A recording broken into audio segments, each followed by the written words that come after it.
This is what Kyle does when he doesn't want to hear you talk about wrestling.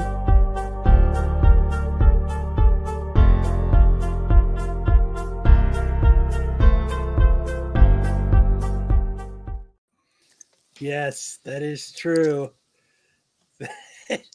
I changed the subject. Well, welcome everybody. It's Saturday night. Saturday night just special censored time. everybody. Yeah. And I mute people when they talk about wrestling. La la la la la. But we are down 2 people tonight, so I hope that we can run the ship. Definitely nothing even close to HR being on the show tonight. No Sam, no voice of reason, and no Bruce for HR. The maniacs are running the asylum.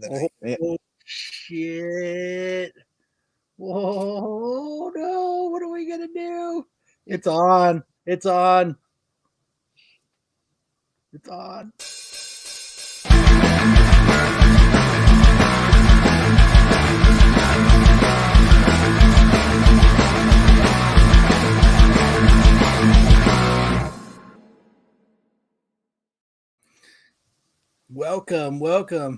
Welcome to the show that is the only one out there that you get not one, but 2 thumbnails. So you get a thumbnail and a variant to look at on Instagram. Hell yeah. Yeah. So go on Instagram. I posted them both. We've got cover A and cover B. So that's right. We like to be edgy and trend-setting here. Yes, we do. Happy National Bathtub Day. I'm going to have to go take a bath after this. GT came in first as always. What's up, TK? Jeffrey, what's up? Foil books. Ooh. Yes, here comes the demonic. We got in big trouble last week, everybody. I'm just letting you know that Uh-oh. What up? What's up? Yeah, somebody went and told on us as we were live. Yes. Called Pete and they're like, they're showing boobies. Oh my god, they're showing boobies. And then fucking Did Pete we though? had to smack our hands. 3 minutes after the show got off, Yeah. we got in trouble. Pete's And like, guys, I need you to talk about the outside looking in a little bit more and no more showing boobies. He's like, put your hand on the table, Kyle. And Kyle was like, no, I don't want to. Put your hand on the table. He just pulled out a big yardstick and just started beating the shit out of Kyle. So He's got the 2-inch ruler mark. I heard he's used to it though. I am. Okay. Yep, about 3 minutes good. after the show. And then we got a copyright strike for playing the new guy. Let's be honest, who the fuck's watching that movie that they need to copyright strike it? Right. So they did that. So Pete had to and then since that was before Matt's segment of the of his TV show Wars, and I showed the boobies after it, Pete deleted that whole segment. That whole segment got wiped. Damn. So yes, boobies are what makes the world go round. Hmm. Yep, that's how you know you're having a good time. You never know what's going to end up getting edited out of this show. Right? So That's why you got to watch it live, because when you're watching the replay, it's probably been edited. You got to say you were there. You never know when the best episodes are going to get deleted off the server either. So. Like Marco yelling at a dude about NFTs. You got to be there, otherwise pay your you just taxes. hear about it. Pay your taxes. I know if my phone dings from Pete on Sunday or I get a call from Marco, that means I know we're in trouble. We got in trouble. So, but we're down a couple people, but I still think we got a pretty fun show. Oh yeah, always. So try to stick around and get through with bland ass motherfuckers. So, anything good happened to you guys this week? No. I was glad to get through it. Quite frankly. Boo! Boo! Rubbish! Filth! Nothing, huh? Nope. Damn, you guys suck. Didn't even hit my LCS this week. I'll have to do it next week. I did. I'm a Yeah, Beyond you had to Wednesday pick up spy. that fucking Oh, the more GoBots book. Transformers. Yeah. You gotta the GoBots. You gotta get those How are you GoBots. not gonna pick up Transformers #1? It's a bold strategy, Cotton. Let's see if it pays off for him. It was a solid read. You know Kyle why? is a Beyond Wednesday spy. I am. I don't know. If there was a I snake think- icon, I'd put it up for you. AOA.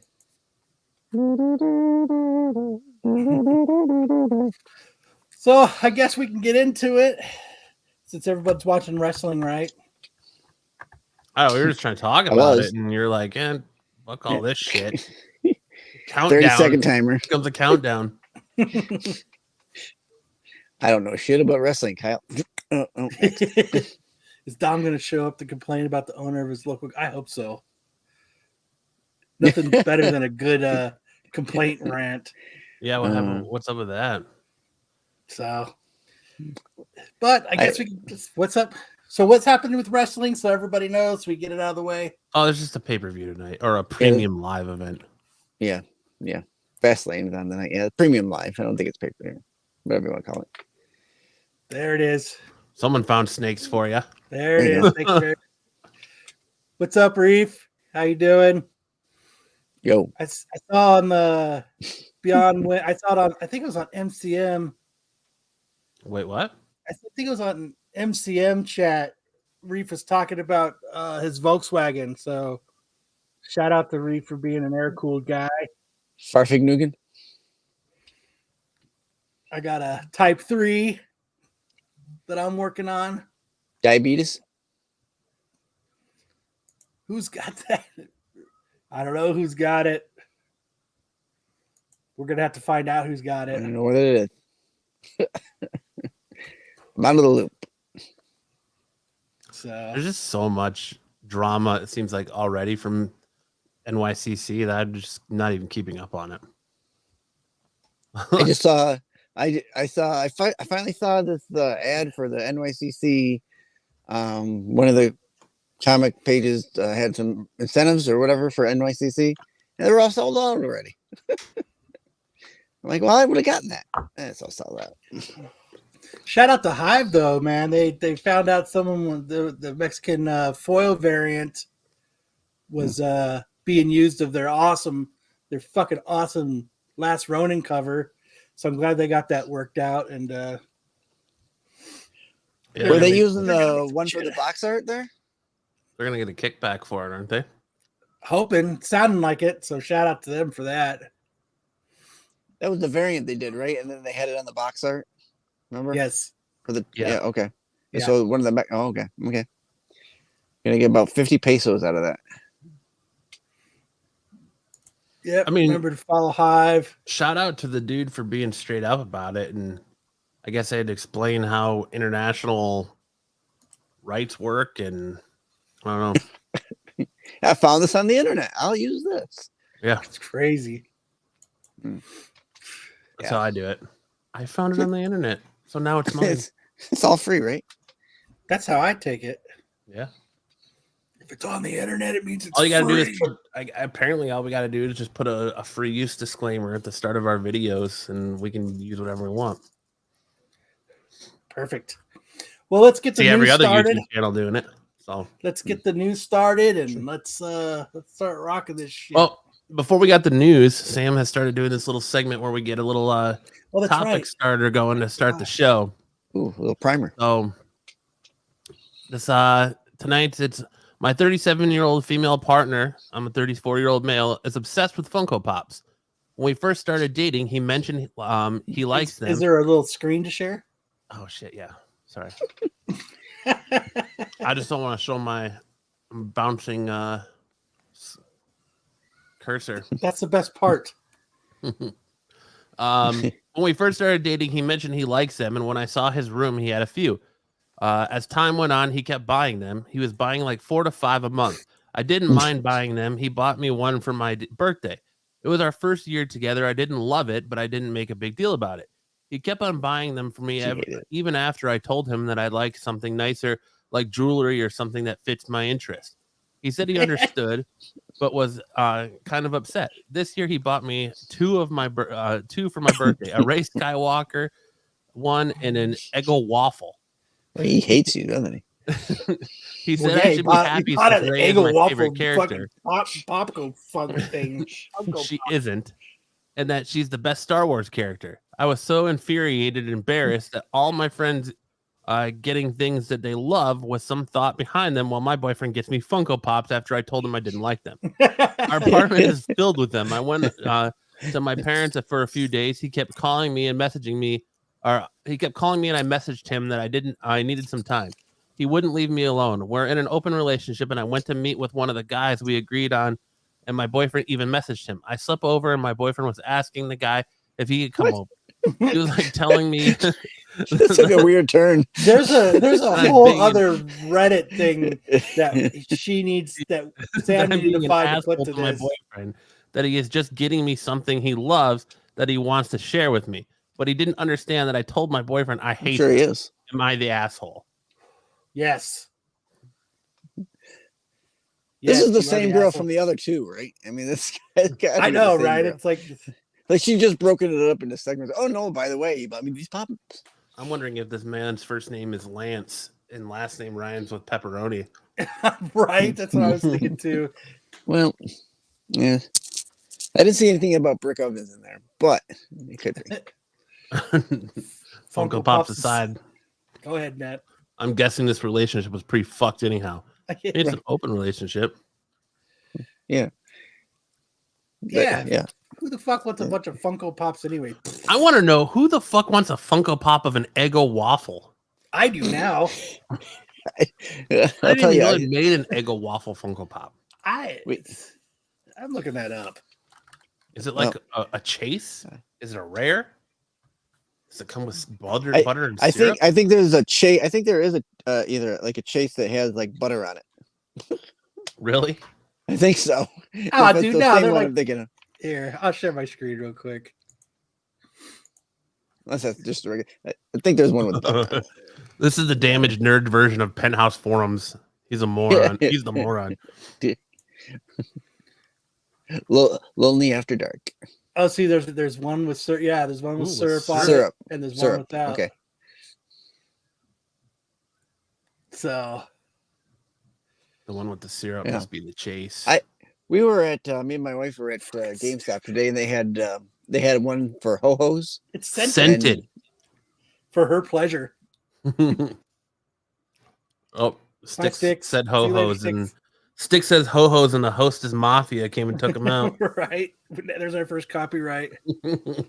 Yep, she's in an open relationship, so she's damaged goods anyway. I want to fuck other people too. What happened, Sticks? Oh, I had a phone call. Get the syrup one. Oh wow. Yeah. They do look hideous. It must have been HR calling Sticks already. Hey. Remind them not to play any videos. No boobies this show. Make sure there's pasties. Remember, no boobies this show. God damn it. We like the boobies. All right. Yeah, I would say I want to hear more about the open relationship. Yeah. Fuck the Funko Pops. I wonder if we could find more about that in a casual encounter section on Craigslist. Well, that's why I said, I mean, she kind of like slid that information in while she's talking about these Funko Pops, and you're like, wait a minute, what's going on here? Whoa. Let's back up a little bit. Yeah. But at the end of the day, like, he's the asshole, right? Because she clearly told him, look, I don't like Funko Pops. Don't keep buying them for me. And he's still buying them. So apparently she didn't tell him good enough. But then the fact that she went to go get deep dicked by her other boyfriend, and that dude's calling him and be like, oh, he's buying me, she won't accept my gifts. The other dude that's deep dicking her is that's the one getting her the jewelry. Yep. 100%. I want jewelry. Bitch, get a job. He should start buying him Funko Pops. What if she starts getting Funko Pops for both of them now? 37 and 34. Grow the fuck up, and who gives a shit? At least he's fucking doing something for you. Jesus Christ. You never buy me anything nice. I got you that chase with the syrup on it. Yeah.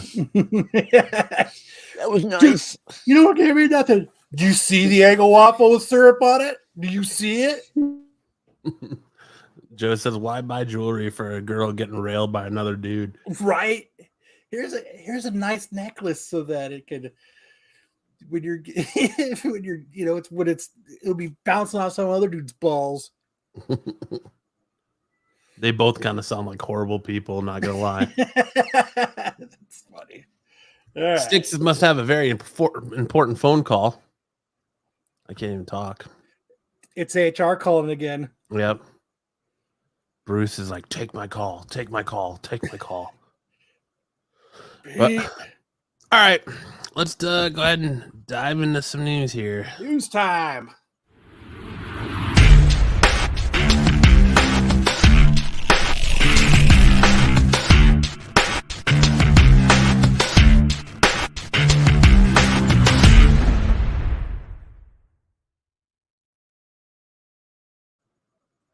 Time for news. All right. First up, rumor Wolverine won't be part of Marvel Studios' X-Men reboot. According to a trusted scooper, can we get some toast? What is with these fucking trusted scoopers' names? My Time to Shine, hello, and can we get some toast? Yep. I'm waiting for the call. If he comes to a con here, I'm totally wearing this shirt. The current idea the idea to reboot the X-Men in the MCU does not feature Wolverine on the team. The scooper also hinted that the studio plans for the mutant is connected to Marvel, starting to push the X-Men so hard across all mediums, it will continue to push them until they're on the big screen. If this rumor turns out to be true, it will be a stark contrast from 20th Century Fox X-Men film series, which prominently featured or mentioned Hugh Jackman's Wolverine in almost every entry. I think this is because we're gonna get you're getting all these Wolverine variants in Deadpool, and I think we're gonna get our MCU Wolverine in Deadpool. But I think our MCU Wolverine is going to be more connected to the Avengers and be part of the Avengers versus part of the X-Men. Yeah. All right, I'm back. Sorry about that.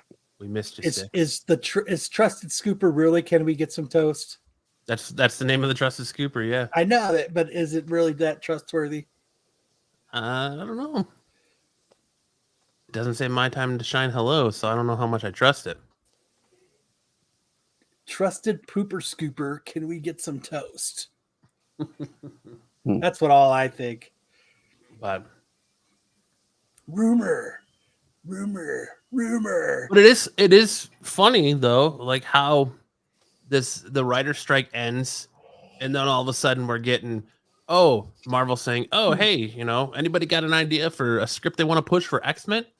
And, right.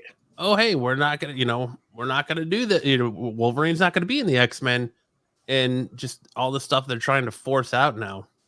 It makes you wonder how long they've been sitting on this during the writer strike. Somebody was still writing it during the writer strike. They're just doing it at Starbucks. Terry said, "Why? I could see it. Wolverine can hold a movie on his own, so why put him as a team member?" Yeah, but I agree with that. But it would still be cool to have him there. Doesn't need to be a Wolverine movie. He could just be there.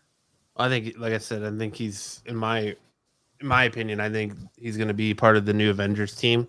So that's why they're not going to push him with the X-Men. Because they've already started rolling out mutants with Miss Marvel and all that. So why Wolverine, I guess, necessarily doesn't have to be part of the X-Men to be a mutant and exist in this universe. Maybe they're just putting off recasting Hugh Jackman. No, I think they're already going to. If any of the rumors of what's happening with Deadpool 3 are correct, we're gonna get our MCU variant in Deadpool 3.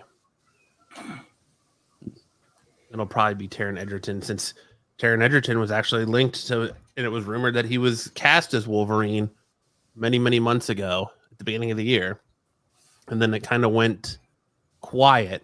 And now you're hearing about all these different Wolverine variants in this movie and all these different X-Men from the 20th Century Fox universe that are going to appear, and the potential of Taylor Swift taking over and playing Dazzler, and the potential of Channing Tatum finally getting to play Gambit, and Halle Berry coming back to be Storm. Who knows? It's just going to be a fucking hodgepodge of bullshit. No, I was joking. Yeah. How many Taylor Swift photo variants are we gonna get? I hope none. If she's actually Dazzler, they're gonna be everywhere. Yeah, they'll be selling that at her concert, $50 each. Right. Sorry. That would. I wonder how much those would be going for on the eBays. Because you're not going to pay $7,000 for a ticket just to get a $50 variant.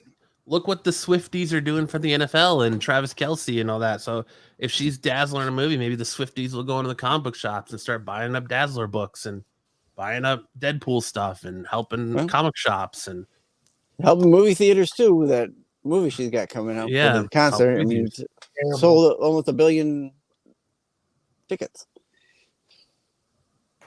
No, J, no double J, you can't. Never. You can't. Nope. Sorry. They're stuck. Yeah. It says, fuck Taylor Swift. I'm already tired of her. What did she do to the NFL? She's rumored to be dating Kansas City Chiefs tight end Travis Kelce. So tight end. She's been to 2 Chiefs games now, and they're showing her like every time the Chiefs do anything, they pan up to Taylor Swift. So, like last weekend, one of their wide receivers caught a touchdown and was dancing, and during his celebration, they cut to Taylor Swift cheering in the booth, or her Travis Kelce's box next to his mom. His box. Then he probably cheered in her box afterwards. I bet. I wouldn't blame him, but it's just me. How dare Taylor Swift go to the games and control the cameras? Right? Yay, home run. So the tight end, is he really close to that line? What line? I don't know. All lines. He's close to all lines. Her Florida Georgia line. I mean, a tight end, do they stand really close to somebody at the back or what? They're like the last person on the line. They're a hybrid between a lineman and a receiver. So they can block or catch the ball. That's Kyle just wants to know if someone's touching his butt. That's what he wants to know. No one's technically grabbing his hind end. Yeah, Kyle and sport ball. That's the center. Yeah. Stupid. I can hit people and catch. Do they get paid more? Oh, what? I was gonna say, I don't know for who else you would put into that Dazzler spot. And she's pretty hot right now, so Selena Gomez. Literally any singer, Billie Eilish. Literally any singer. I would not put Billie Eilish. I would. No. I would no, thank you. She's got something wrong with her. William Eyelash. Up next, James Gunn resumes writing Peacemaker Season 2. Progress on the series has been fairly slow since thanks in part for the WAG strike. However, Gunn revealed in an Instagram comments to a fan asking for Season 2 that he's actively writing it now. Gunn has nothing else to say regarding Peacemaker 2, but the update should nevertheless come as good news for the fans who have been eagerly awaiting a second season. This news also follows Gunn's recent promise that John Cena's Peacemaker will appear in the DCU alongside, I can't pronounce it, I can never pronounce his name, dude who played Blue Beetle, and Viola Davis's Amanda Waller. However, Gunn also clarified that the DCU's canon starts with Creature Commandos, followed by Superman Legacy, which would suggest that Cena's DCU Peacemaker will be a variant. I hope it's not. I hope they don't even pay attention to that, and it just keeps going from where it started. Yes, just let it do it. Let us do its own thing. Every time Gunn opens his mouth, this universe gets worse and worse. Oh, that doesn't count. That doesn't count. Wait till we have this coming 3 years from now. Yeah. Like, oh my God. Shut up. Just keep this a standalone. Like, we're Funny trying to thing- make money here, buddy. Yeah. Keep shooting us in the foot. We're not going to make shit. And they are not. I But think season 2 is going to be a letdown anyway. I don't. I hope not. Just But because season 1 was so good. It's it has been 2 years since season 1. I only know that because season 1 dropped the day my kid was born. So I remember watching the first 2 episodes of season 1 in the hospital room as my wife and kid were sleeping on my phone. So that's how I know it's been almost 2 years, because she'll be 2 years in January. So I thought you were going to say she was giving birth. No, Keep it down. yeah. I'm trying to watch Peacemaker. Hold on, I gotta watch this. I gotta report on the John podcast. Cena's Peacemaker's about to kill somebody. He's fighting in Yeah, his we got- underwear. We're going to record a podcast. Keep it There's a down. fucking eagle. Keep it down, Yeah. doctor. Just get in there and get it out. Poor Aaron. Eagly saying something. Shut up. Still waiting for the segment of Kyle opening a pack of football cards. I did that once. Now he's writing it, right? Gunn is writing this, he says. So hopefully everything going on outside of Peacemaker doesn't affect what's going on with him writing it. Hopefully you're right about his Because- wife being naked. I literally think that if John Cena is involved in this, it's gonna be good. Because I think Cena is what really sells his character. Well, he'll be fine with the character. It's just going to be the storyline that's going to suffer.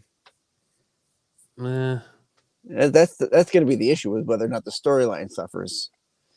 Not Hold Cena. I think Cena will be fine. Kyle's manifesting it into the ether that season 2 is gonna suck already, though. I'm just saying, just because He's like, season 1 was such a Debbie surprise Downer. for being good, there's an expectation now. It was so good. oh yeah, absolutely. There is. Once you have a hit series, you want it to continue. You don't So want to dump and that- off. I just think it's going to be hard to. I would assume that it's going to be hard to write it because now he knows there's a lot to live up to now. So Yeah.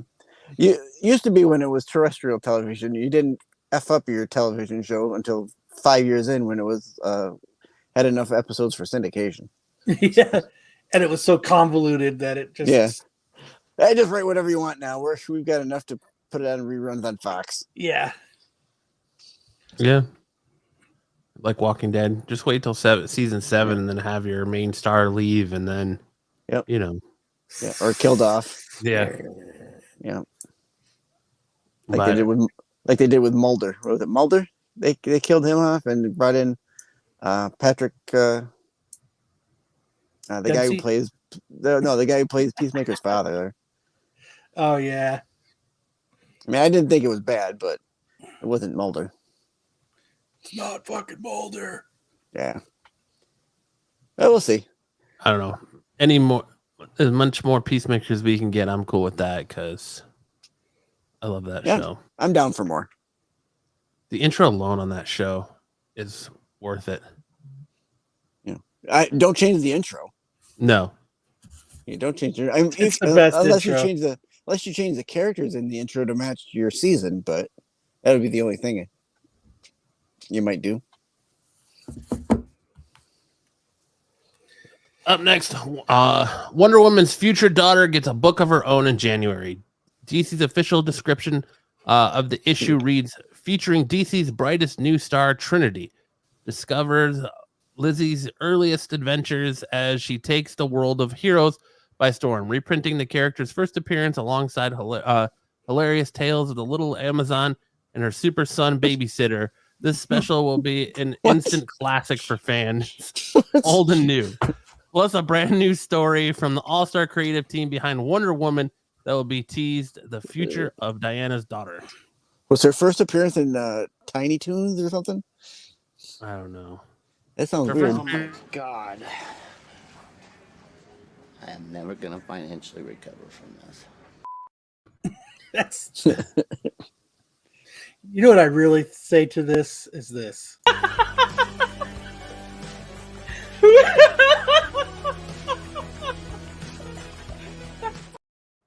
Well, that'll be one phone call from Pete. Used with permission. That'll be Permission one from phone who? call you're gonna get from Pete. Used with permission. Permission from who?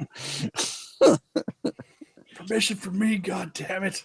Oh, well, okay. A brand new story from the all-star creative team behind Wonder Woman. Where's it say? Wait, hold on. That's her super son babysitter. Yeah. So what does that mean? That Damien and Jonathan Kent are gonna be her babysitters? Yes. Apparently. That's what I read into it. Oh man. Sure to be an instant classic. What a waste of Super Sons. Well, once you said hilarious, I thought that you lost me there. The hilarity ensued with these three stooges that are taking over the babysitting job. What a waste of two awesome characters. Yeah. Wow. All right. Sam isn't here to roll his eyes. Kyle blocks all of Pete's calls. I don't know. Why does Wonder Woman even need a daughter? Like, And why does she need the Super Sons as babysitters? right. She's Amazonian. Can't she take care of herself? Apparently not. Hopefully Damien rails her. Jesus Christ. Well, when she gets older. let me add a preface to that. Jesus Christ. I can't believe they're gonna kill a tree for that. Yeah, me neither. Yep. Moving on. Batman brainwashes Red Hood and turns his back on his Robin. The Dark Knight turns his back on his family as the Gotham War rages on. Batman implements a failsafe within himself and his Batcave should something significant happen to him, which created the infamous Batman of Zura and Ara, who influenced him to cut ties with the rest of the Bat family. And in a twist, Batman created a failsafe within Red Hood to give him a chance at a new life at the cost of his free will.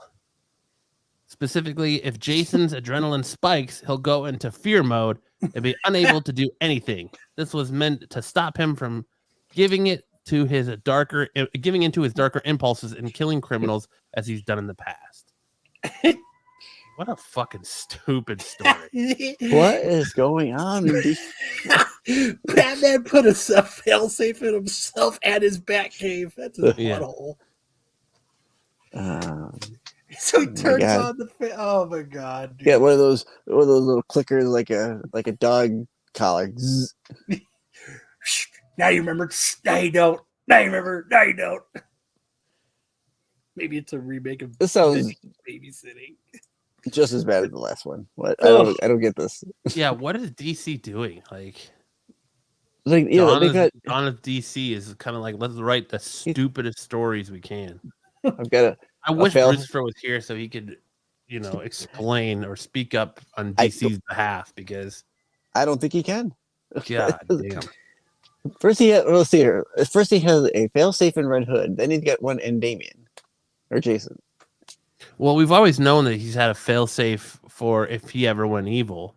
Like, that's been known for a while, but he's going to cut ties with the rest of the Bat family, and Jason's failsafe is that it gives him a chance at a new life.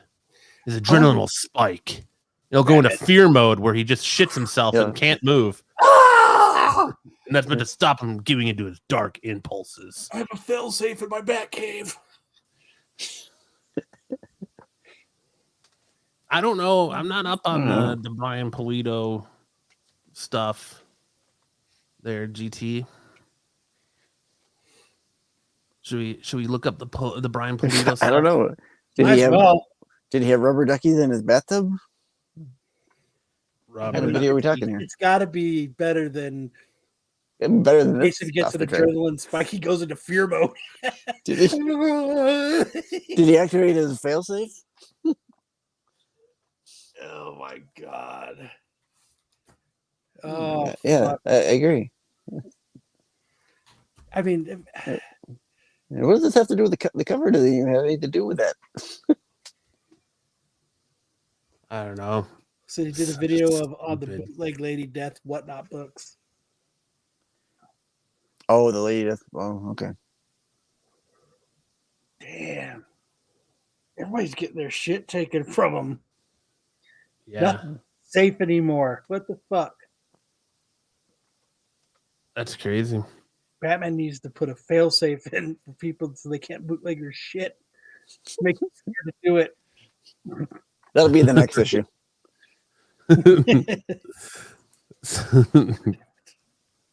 Go ahead. Sorry, I can't make whoopee tonight, dear. My failsafe will kick in. Yeah, it's fucking adrenaline. He's about to nut. He's like, oh my god! It just locks up and fucking can't do anything. Oh, I need to find that video. We need to find that video and play it. What, of Brian Polito? Yeah. Yeah. Polito totally. See, I don't go on Whatnot. Yeah, I mean, I haven't been on Whatnot in forever. Is Polito on Whatnot? Is that it? Yeah. Mm. Cease and desist, motherfucker. That's my shit. Yeah. So, Yeah, I'm looking on YouTube. I'm not seeing anything about it. But yes, a failsafe on Batwoman. Catwoman's Batcave. The failsafe goes like this. Whoop. But he's not. I mean, like Kyle said, Hive had their last Ronin #1 cover stolen and done into a Mexican variant, foil variant. I guess Well, as the Lady Death, I'm sure the Lady Death one's a foil because that seems to be all that's coming out of NYCC is foil variants. Fucking foils. I don't even think I have the Whatnot app anymore. I think I deleted that shit. It's just like I'm not up on international law either because like Hive kind of. See, I wish we could get Hive on the show to kind of speak to it a little bit because Hive said something in their Facebook post about like they were informed about rules regarding international copyright laws, and they worked it out with the dude selling the book, and they're gonna get like some sort of kickback plus copies of the book to give away. So I don't know. Thoreau showed it on his show yesterday.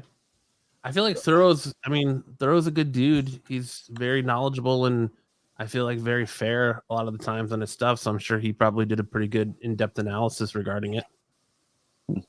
So. Let's see. Pete is the Hot Pocket King. Marco's failsafe is Hot Pockets and Ranch. I thought his failsafe was salad bars. That's his trigger word. Oh, that's his safe word when he's in his BDSM is his safe word is salad bar. Oh god. Sneeze guard. Oh, right here.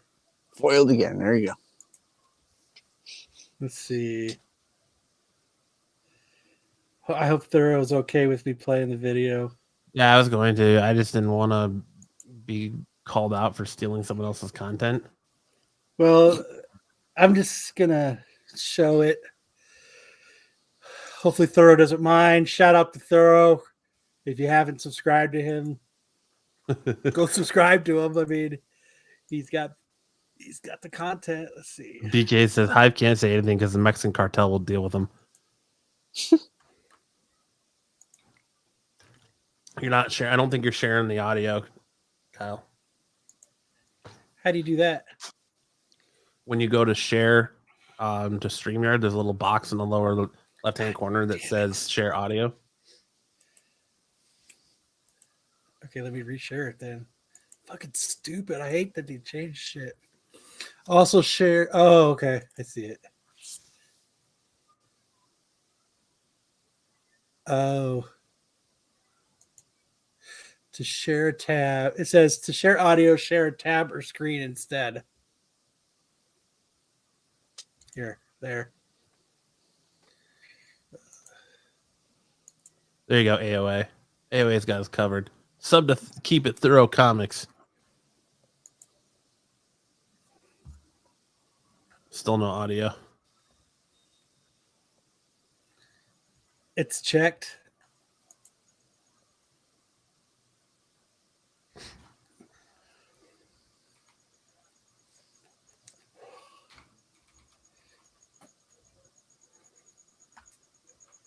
Still no audio. Did you say November 4th? For what? Lady Death. What November 4th for what? I thought that's what he said at the beginning.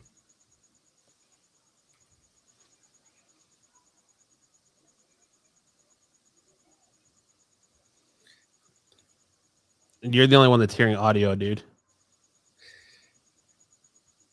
I got the God damn it, Kyle.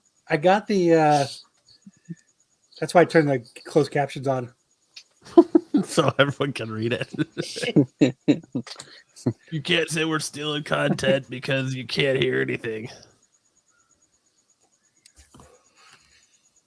AOA said, "Oh no, someone made $9 off my Lady Death." Brian Polito. I can't get the audio to work. Let me try it again. The stupid tab's on. It says present, share screen, entire screen. Oh, okay. Never mind. I got it now.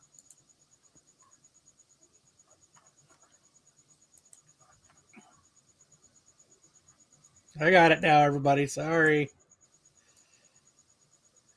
God damn it, Kyle. Yes, I was made aware of this. There we go. A lot of the soldiers out there. I did it. Appreciate you guys. So we're gonna go ahead and play this for you guys. Watch it. Listen to what Brian Polito has to say.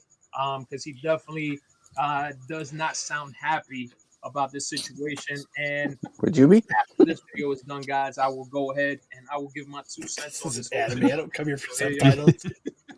Good morning, everybody. It is Thursday, October. Also, let me know if you guys hear this, because I know there's times where people are like, bro, I'm not hearing nothing. Is it coming through? Welcome to my world, Thoro. I feel like we just had this conversation. I know if you guys are hearing come on, chat. Come on, man. It's Friday. Happy Friday. Happy Friday to everybody.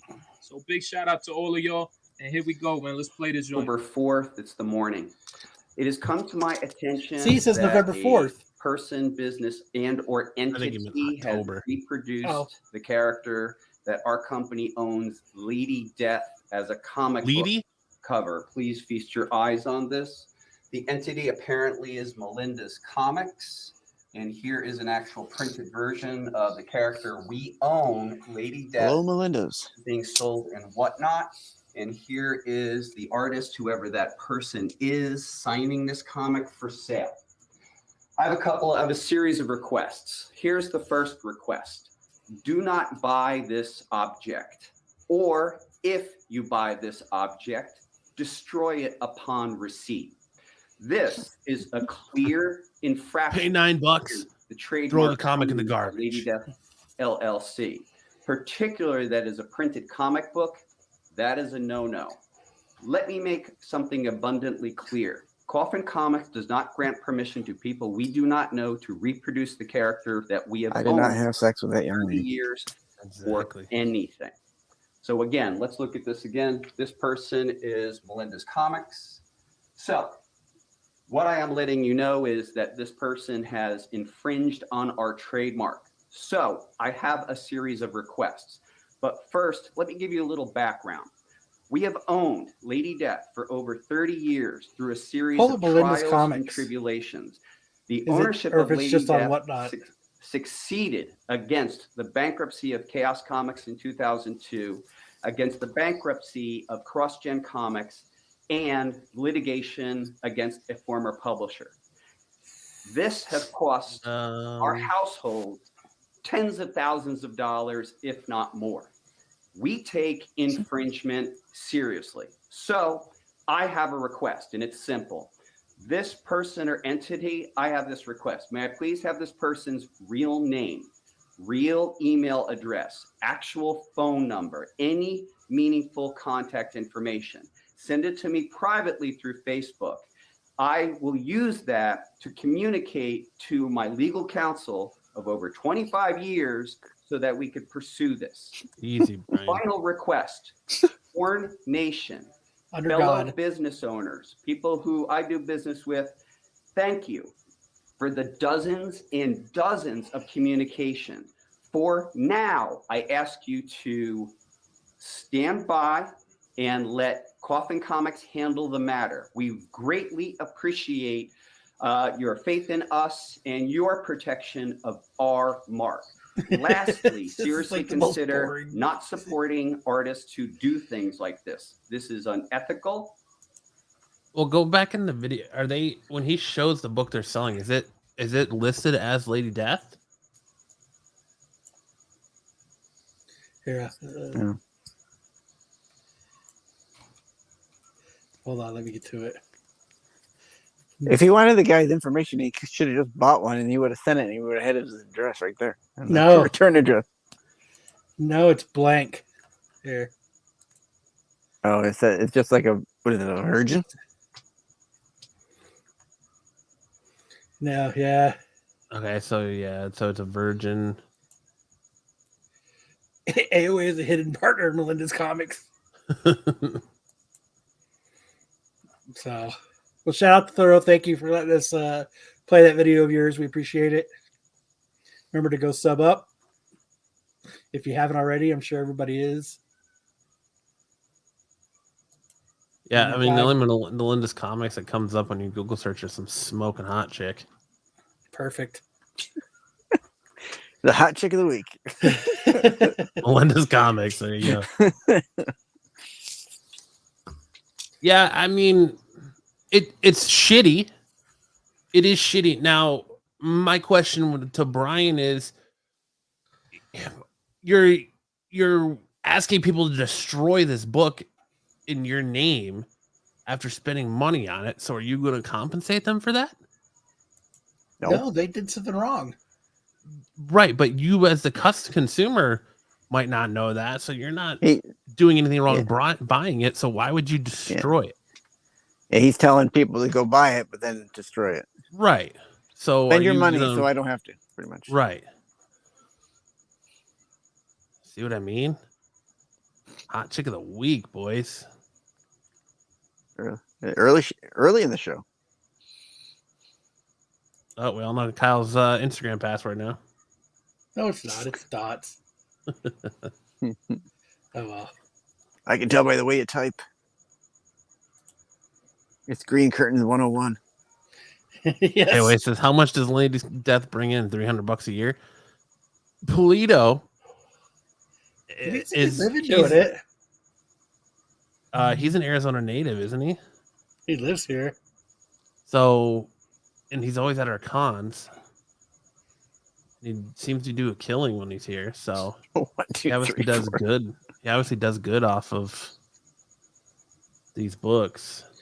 I mean, she doesn't have a picture of it on here. Yeah.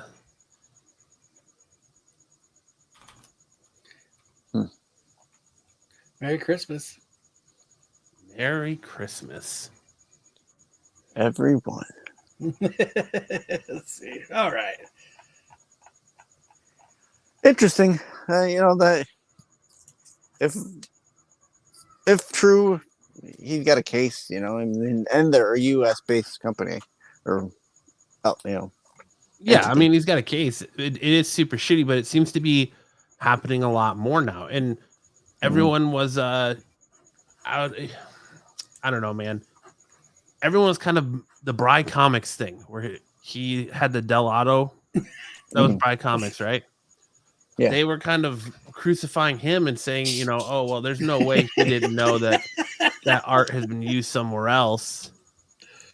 So it kind of goes along the lines of maybe it wasn't an honest mistake, especially if people are doing, you know, people did it to Hive and Hive got that's my password caught right on there. to it. And now Polito's catching on to it. I mean, maybe it was an honest mistake on Bry Comics' part, but who knows, man? Honestly, it's shitty for Polito and good for him for jumping up and going after and do something about it. But I don't know about telling people to buy it and destroy it. Because go for it, GT. Yeah, I mean, an honest mistake in this case. An honest mistake is Okay, you get it from a different artist, and the artist passes it off as their own. Which Now, is that what happens. it sounds like is If happening. that happens, that's a whole different story and not really reflective on Melinda. Terry says, I think But- she's already responded and got rid of them all. Probably, I Oh. mean, what has it been, a week? But the Maybe damage is a already done because she's sitting there signing the book. So she's already signing it as her own artwork. Right. So I doubt her name's on the book. Who goes and gets the publisher to sign a book? Will you sign my book for me? CC Sabulia or whatever his name is. No one wants that, the head of the publishing company to sign their book. No one wants that shit. Unless it's Todd McFarlane. Since Melinda backed down, although it was against AOA's advice. But this is honestly, though, this stealing art thing is nothing new. Like if you look, if you go to conventions and you look at all the people selling prints, all right, and there's so many prints that are being sold that are the same. They're the same print being sold by different vendors. So Right.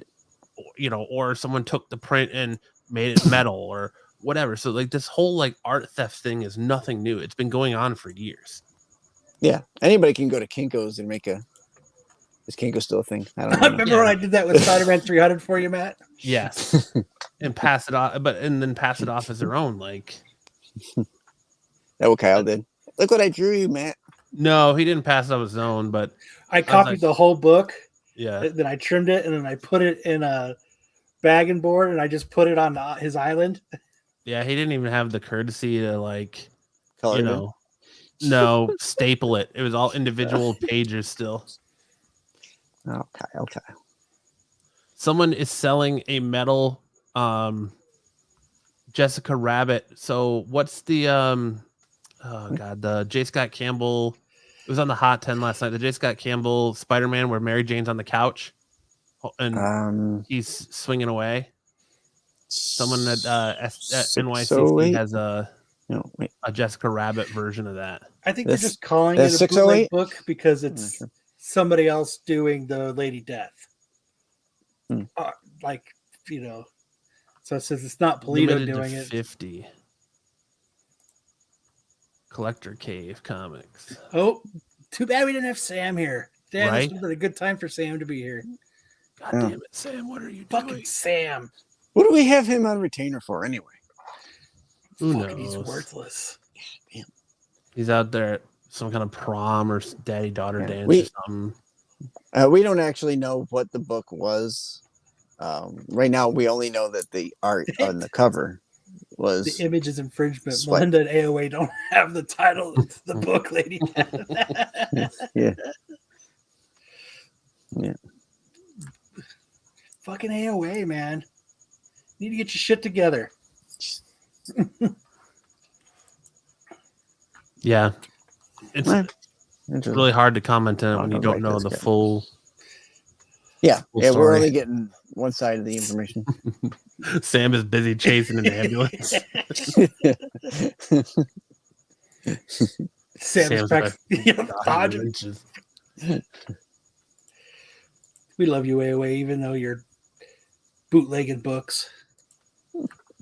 All right, Marvel Stormbreaker celebrate Moon Knight, Blade, and more in variant covers. Marvel Stormbreaker's program includes artists and publishers has deemed some of the best up-and-coming artists in the comic book industry. Marvel's November variant covers put the spotlight on some of the publisher's most iconic characters: Captain Marvel, Ghost Spider, Gwen Stacy, Captain America, the Fantastic Four, Moon Knight, Luke Cage, Spider-Man, and Blade appear on the Stormbreaker variants drawn by artists Lucas Warnick, Federico Valenti.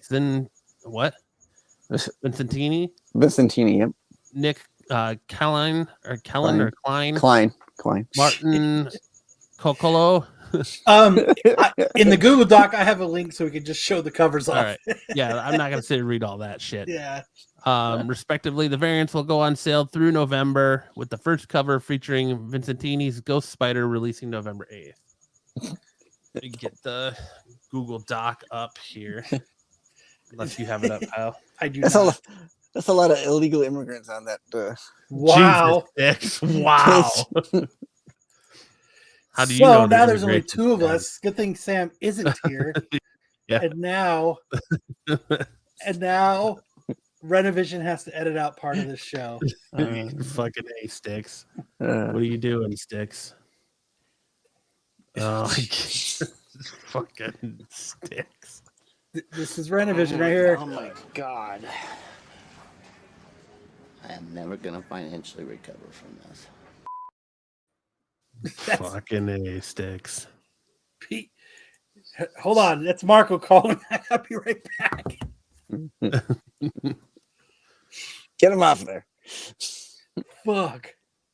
Do that shit on Get Off My Lawn. All right, what do the covers look like? He did it in the right spot. We all know this.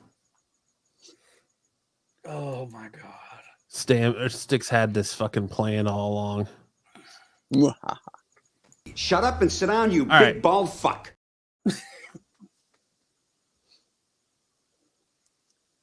So there is the Ghost Spider. Pass. That's Amazing Spider-Man 37. Yeah, pass on that one. Yeah. There's Blade. Probably a big fat pass on that one. Sticks looking for early termination from Renovision. Holy shit. Blade one isn't that bad. Fantastic Four. Why does the Thing look like he had a stroke? All right, keep going. I smell burnt toast. Spine tingling Spider-Man number 2. That's actually kind of cool. It's interesting. Solo Wookie. All right. So this one looks like he's saving No. Samuel Jackson's character from Pulp Fiction. Right. He's saving Darth Lopez. Yeah. Then we have Captain Marvel number 2.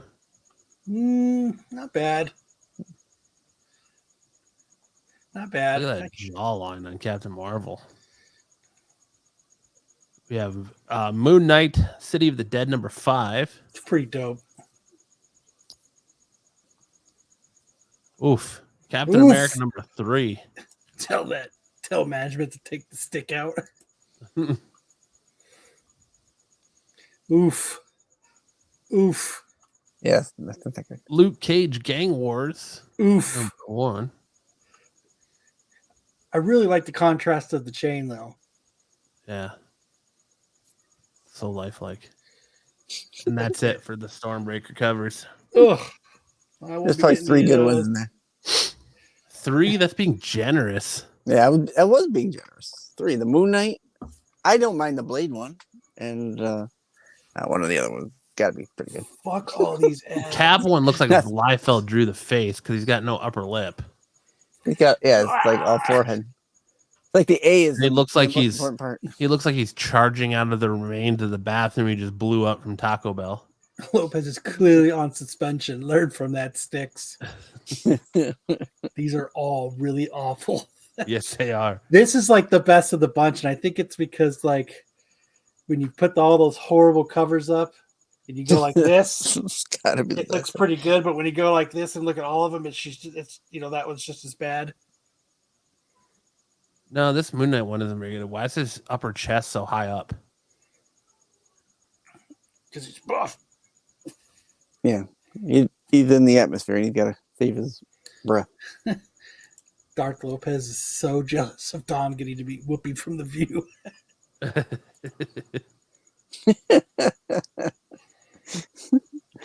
Didn't meet Joan Behar though. Oh yeah, he's probably commenting on the other chat. Solo? Yeah. Yeah, he is. I do like the spine tingling Spider-Man one though. Yeah. I mean, That's probably the best one of them all. I'm not clamoring to get it, but Absolute Geek doesn't edit. Nope, never. Can't say never.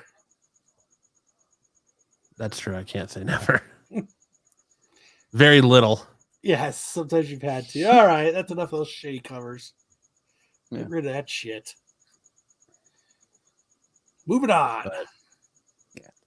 I don't seem to be rushing out to buy those. No. No. Moon Knight is hitting the pec deck. Yeah. Is Loki season 2 setting up an MCU reboot? The biggest threat to the TVA and Loki season 2 premiere is not He Who Remains, but a sci-fi gizmo. What? What? Ouroboros explains that it would weave the sacred timeline together and seem to power, maybe even sustain the TVA itself. Fixing this is likely more than just a ticking clock on a TV show for added drama. Still, it's now part of the MCU canon, meaning Loki or some future MCU story could use this device or one like it to again erase the multiverse and start a new timeline. Did someone have a stroke when writing this? I don't know who added this one to the doc, but It wasn't what the. But I didn't type it. That's not what that machine was for at all. Just for getting Loki back. He created it so he could just. It's because he was time slipping, so it pulls him to the one time, so he stops time slipping. Yeah. Wasn't for the whole stream, just the one person in it. Did you watch this, Sticks? Yeah. What did you think of the first episode of season 2? I liked it. I felt like it didn't even offer us anything new. It offered us short round. It did offer short round, yes. You could consider this like a bookend from the last season because it kind of brought together some of the points from last season that we didn't get to end with. So all I know is they did a fantastic job of recreating a McDonald's from 1984. If you watch the after I thought it was 2. Yeah. Or 82, whenever it is, but yeah. Whenever the chicken nugget came out. Would you like to try our chicken nuggets? They're new. I thought it was good. I liked it. I mean, I liked the whole first season. I think Loki's probably one of the better Disney Plus shows. Mm-hmm. You know, that reminds me. I just thought Have you watched Iron Man lately on Disney Plus? Mm-mm. No. So I was watching it today, and you know that part where they're in the Humvee, and he goes, no gang signs? And the lady driver goes, "It's because they're intimidated by you," and he goes, "Good God, you're a woman! I didn't know that. Oh, now that I see your bone structure, your jawline, I can't help but not, to keep looking at you." They edited that part out. Yeah. Did they? Yeah, that whole part's edited out. That it just jumps right over to them trying to take a picture and everything, and it's all gone. And then it's the whole Humvee part where it gets attacked. It's fucking bullshit. Why take that part out? I don't get it. It's forever encapsulated on physical media. So that's what Joe just said. That's why you buy physical media. Yeah. But no, I like that Loki's kind of a trip. Like everything's kind of weird in it. I like that. So, and I was stoked. Short round. He plays that part perfect. That's that's his part. I'm glad they didn't. They aren't. I don't think that they're going to be doing him swapping timelines any more than this episode. Do you think or no? Because they pulled him out of the stream. I think that was the end of it, right? That was supposed to be the end of that. I kind of thought maybe each episode would be a different timeline. You were wrong. Maybe. So far. Bye, Matt. Go ahead and sneeze in your shirt. Gross. To sneeze. You sneeze in your shirt, and then now your shirt is touching your chest. Yuck. Yeah. My own germs. But I don't know. I didn't dislike it. I just kind of was like, oh, it's there. I mean, I enjoyed it. I mean, it was, what is it, like 27 minutes or something? It was the perfect amount of time. It was. I feel like it was like 40 minutes. I feel like it was longer than that. Yeah, I think it was 35 or something like that. God damn you people. It's just interesting because you had the underwhelming Ahsoka final on Tuesday, and then the underwhelming first episode of Loki on Thursday. So Yeah, it didn't further the story, but it didn't set it back either. So yeah, it was just there, but I thought it was good. I guess it was like 45 minutes, including all the fucking trailers. Or all the credits. bye, Sticks. My sticks. Hey, man. When you got to sneeze. Yeah, all right. Rob Liefeld, old buddy Rob. There was a image put up supposedly claiming to be from Rob Liefeld saying Jim Lee does not draw a better Wolverine. At best, equal. You guys who bend the knee at everything Jim does are blinded by our childhood nostalgia. Followed by a picture of his Wolverine next to Jim Lee's Wolverine. Then Comic Book Group reposted another reply from Rob saying the author of this post will not allow me to comment on it. The statement he is sharing is doctored. The author of this post will not allow me to comment on it. Yeah. The statement Right on is shared. The statement he is sharing is doctored. Hey man, that shit's got the blue check. Yeah. That's all I'm saying. He's got the blue check. So, and this one doesn't have the blue check. That one does not have the blue check. Oh, I'm sniffing controversy here. Does But that who mean really Rob Liefeld got draws? hacked? Huh? Does that mean Rob Liefeld got hacked? Maybe. Who really draws? Liefeld draws wrinkled nuts better than anyone. No, there's too many muscles on his Wolverine. He's got like a 22 pack. At least. Not to mention he's got like a wide body and his face looks like he should be screaming in a metal band. Rob Liefeld. Prune Rob Liefeld. Prune Rob.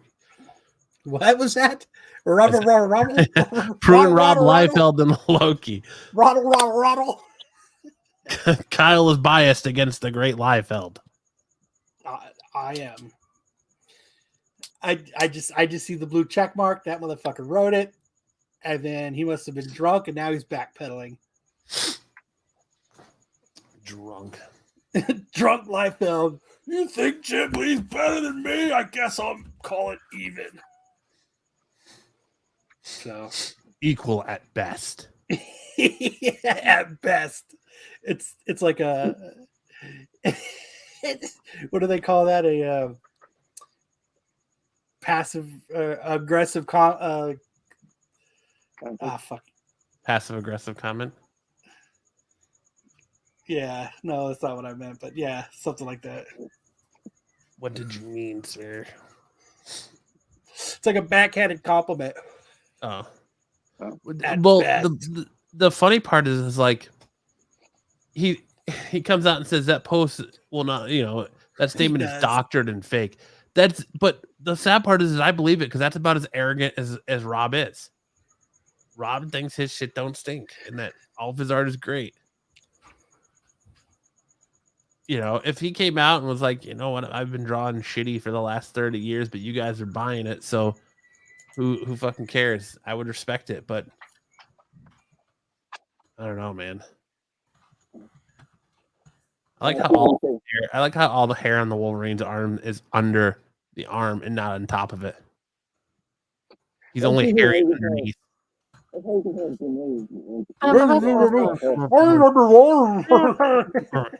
You're all muffled, Sticks.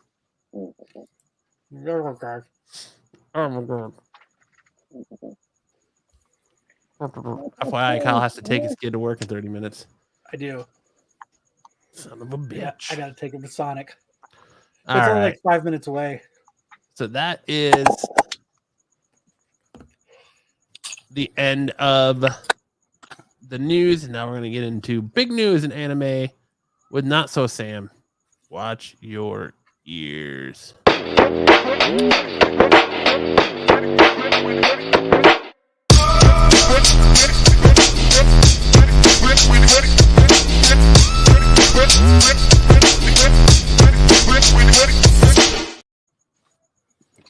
All right, first up in anime, we have New Manga Plus launches a new subscription service. The standard plan includes 80 current serialized works totaling over 6,000 chapters.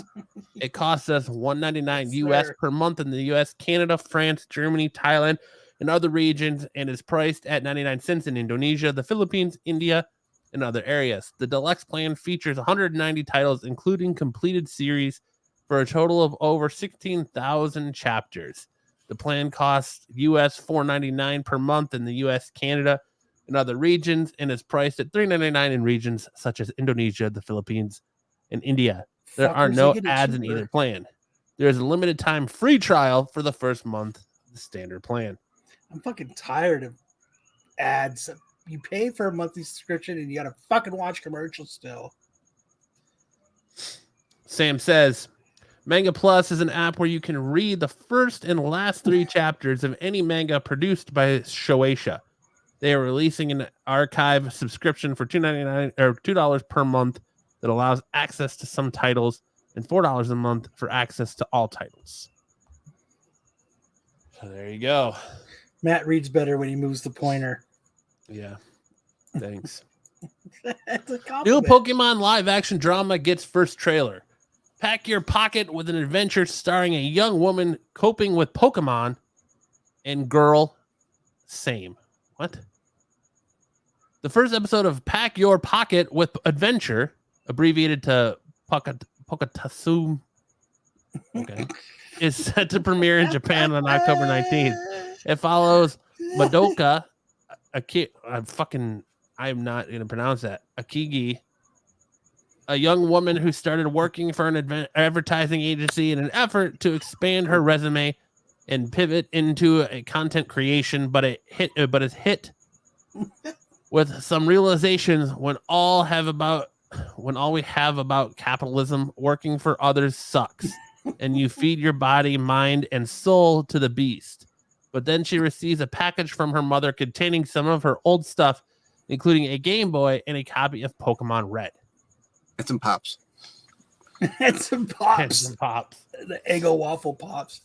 She's the one that got all pissed about it. I don't want pops. I want jewelry. So anyone looking for your woman problems featuring Pokemon, there you go. Isn't that the name of a porn movie? Woman problems featuring Pokemon? No, Pack Your Pocket. Oh, Pack Your Pocket. Probably. Pack Your Pocket with Adventure. Good Lord, Matt has caught the reading disorder. Yes. Marketitis. Next up, we have nothing matters more to Matt Owens than One Piece. Even Oda says so. Question: are there plans to do Logtown, or will it be skipped? Matt Owens, co-showrunner, skipped. Never. It wasn't included in season 1 because our episode number got reduced, and to try to cram it in world, not having done service to it or the story it had to share space with. Logtown is not cut. We just haven't gotten there yet. So I don't know what they're talking about, but hey, sounds dirty. every day's an adventure, all right? Can you use ChatGPT? We could. Someone else could read it too. No, it's more fun that you do. Listen, a lot of times it's not my reading, it's how the fucking thing is written. That's true. This is written like it was done in Google Translate.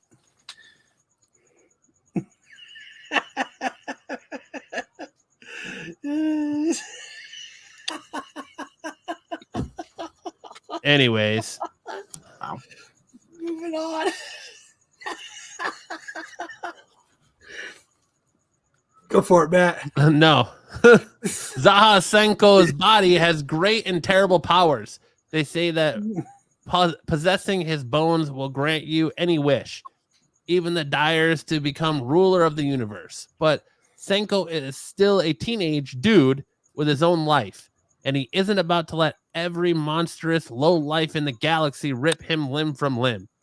He and his skeletal buddy Avakin will use their dark powers to fend off any murder attempts while they search space for whoever put this curse on Senko's bones. And might end the madness, and then Senko can celebrate with his favorite spaghetti. This must be the WTF manga of the week. I do need an audiobook. It would be so awesome. But This week, Matt is going to tell on you to Marco. I'm not. I don't tell on anybody to anyone. Hey, it's not my reading, it's those damn words. Yeah, exactly.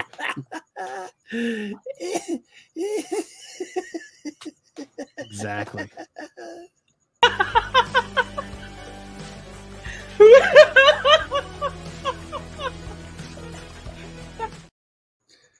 All right. Well, so I can take a break to get some hooked on phonics. Let's turn it over to X with the time tunnel.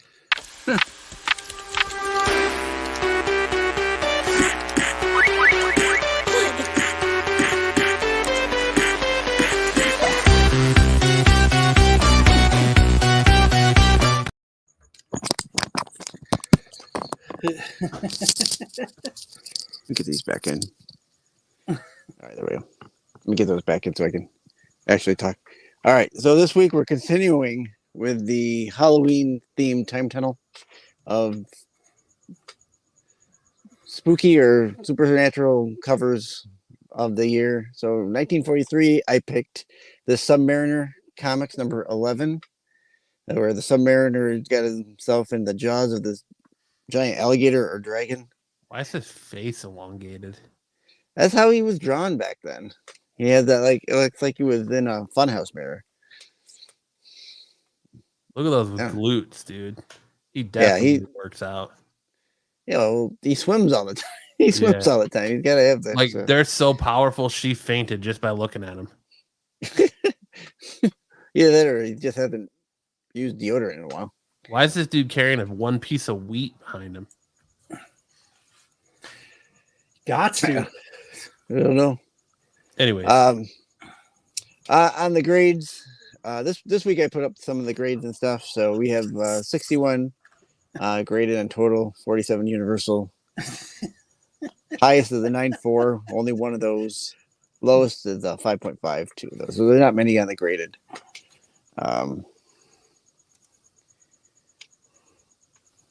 No, there were no raw sales, but there was a 6.0 sale in 2020 of $2,390. 3 8.0 sales, 18 and 2 and a 1. The one in 18, the 8.0 sold for $19,200. And then one of the lone 9.2s, the lone 9.2 sold in 2015 for $20,315 through Heritage. Up next, we had for 1953, I chose Adventures into Terror number 27. Kind of a gallows cover, and they're hanging him by his legs into the pit of fire there. I thought that was pretty. I thought it was pretty cool. It happens to me every Sunday.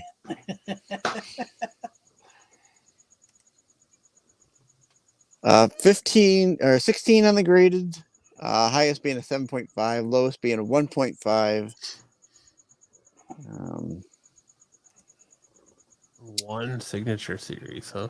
Yeah, only one on the signature series. There were a few raw sales.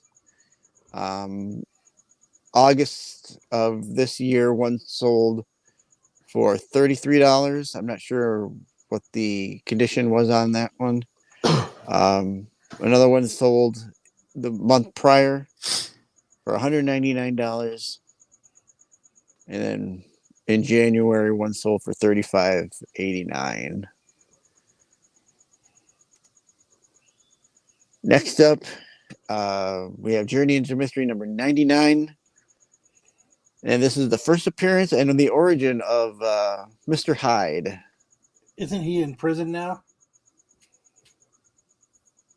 Probably. I don't know. Got some good. Yeah, he is. That was called a joke grenade. Took a Yeah. second to go off. Thank you. Why are you saying thank you? It's very high on the graded. We have Oh my god. six. The highest is a 6.996. Sticks thanks people for jokes he doesn't get. I didn't understand it. Thank you anyway. Hyde, the dude from that 70s show who just got sent to 30 years in prison. Oh, Danny Masterson.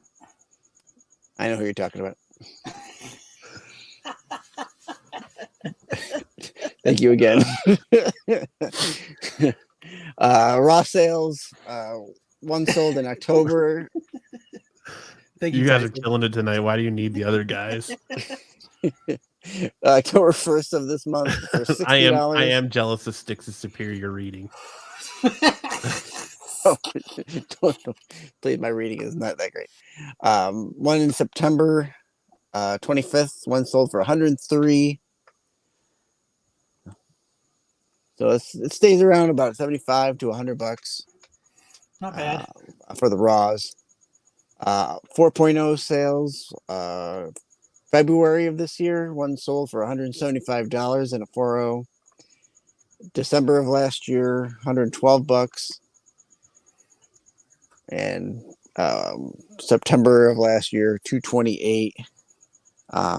There wasn't much during the pandemic. It still looked like it stayed the same, except for that $239 and $22 for a 4.0, and the one above it. So those are the only two sales I think that would be considered like pandemic sales. Everything else seems like it's about the same as what it is now.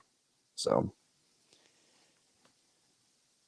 not much of a, even when it jumped, it went right back to where it was supposed to be. I'll be back in 5 minutes, guys. All right. Yeah, bring your kid to work.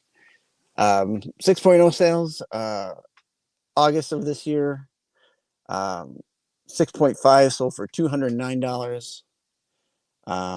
Same month, one sold, same grade, 153. So we got an extra $55 out of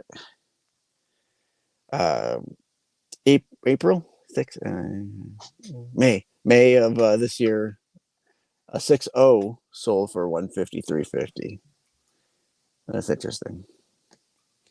And then we had a lone 8.0 sale in September of this year for $450. I kind of like this book. It's not like a horror book, but because of that Mr. Hyde, you would think that would kind of be put in a horror book because it's a separate story from Thor. So I don't know. Mr. Hyde, who's in jail. Maybe they did that Journey into Mystery. I'm not really up on the Journey into Mystery books, but up next for 1973, Crypt of Shadows number 8. Kyle was bit by a snake. I like this cover because of the whole boatman type theme. Grades 298s on the census, and the lowest is a 4.0 with a total of 35 graded of that book. Raw sales, August. We had 2 in August of this year. One for $5 and one for $7.50. Not a huge book, but then you had the one here in March that went for $113. So I don't know. That must have been a really nice looking book to be $113. I didn't put the date on that one. That's what that's from 383. So for 1983, it's not on there. Ghost Rider number 76. Johnny Blaze versus the Ghost Rider.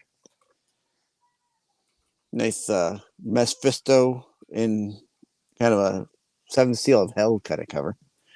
They're fighting over this. I don't know where that tree came from, but they got lava and whatever. 67 graded on the census. One signature and a 7.5 for that signature.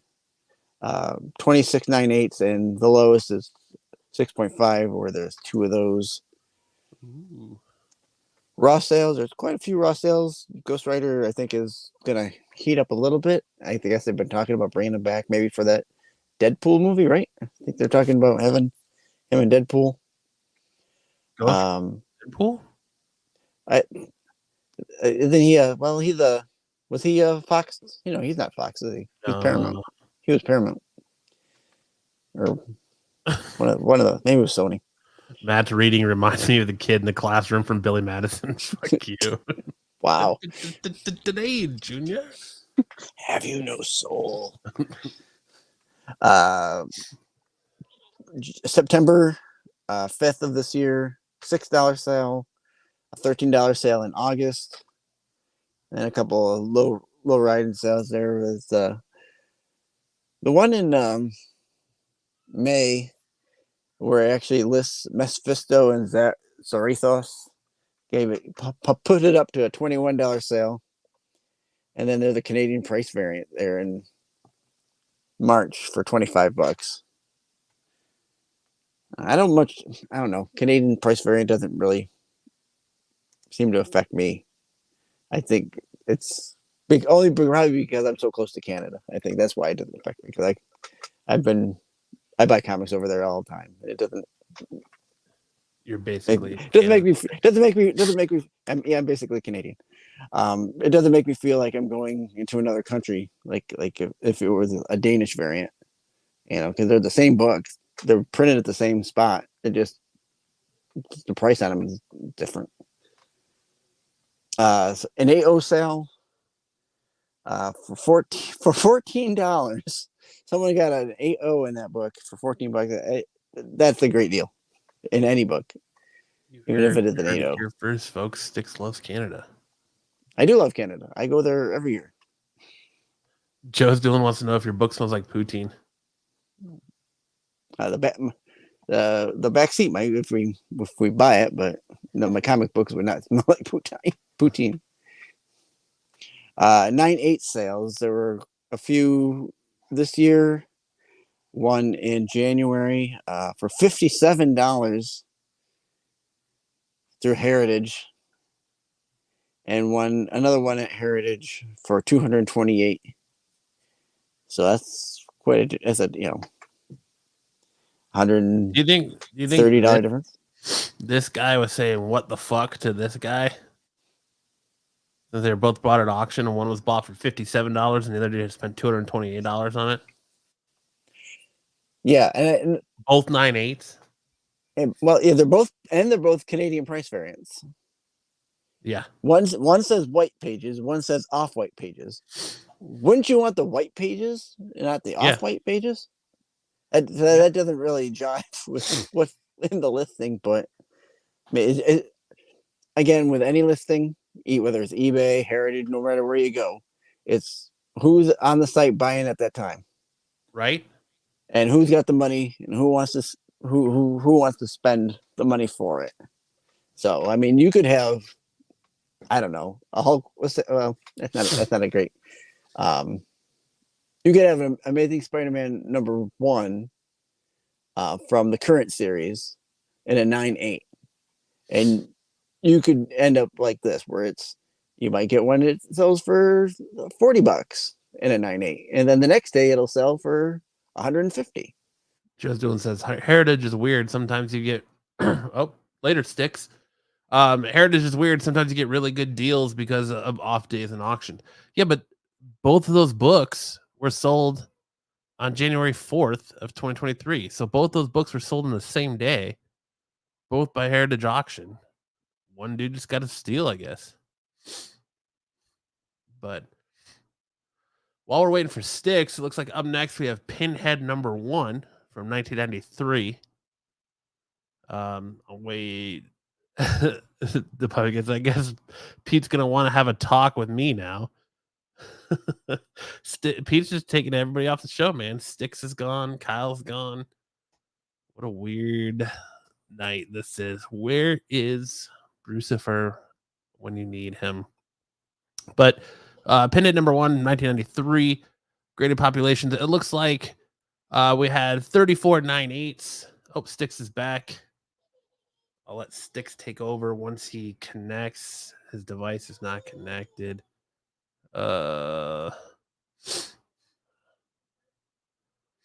Sticks Boy does not have a birthday. I am talking to myself, TK, 100%. Ed, I'm glad you're still here. TK, I'm glad you're still here. Sticks is loading in. There you go. Welcome back, Sticks. Sorry about that. Pete is planning the Brucifer show premiering this November. All right. Yep, 1993. Pinhead. Now I'm off. Now I'm off my track. What's that? What's the movie it's from? Shoot. Hellraiser. Hellraiser. There you go. Thank you. I have this series. I like this little Marvel series.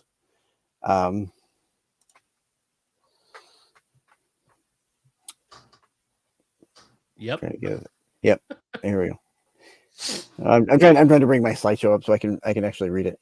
You're good. Sorry. Okay. It looks like we had go ahead. Go forward. Move.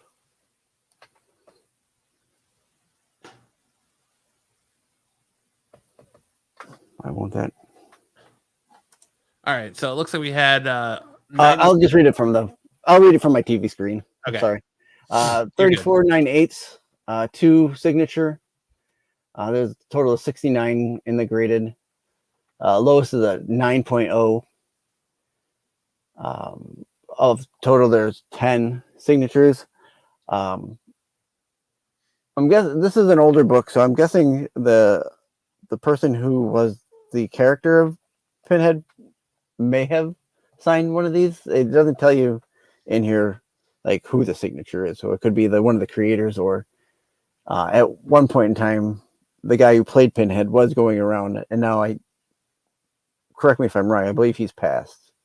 I believe he passed not too long ago. In fact, maybe a year or two ago.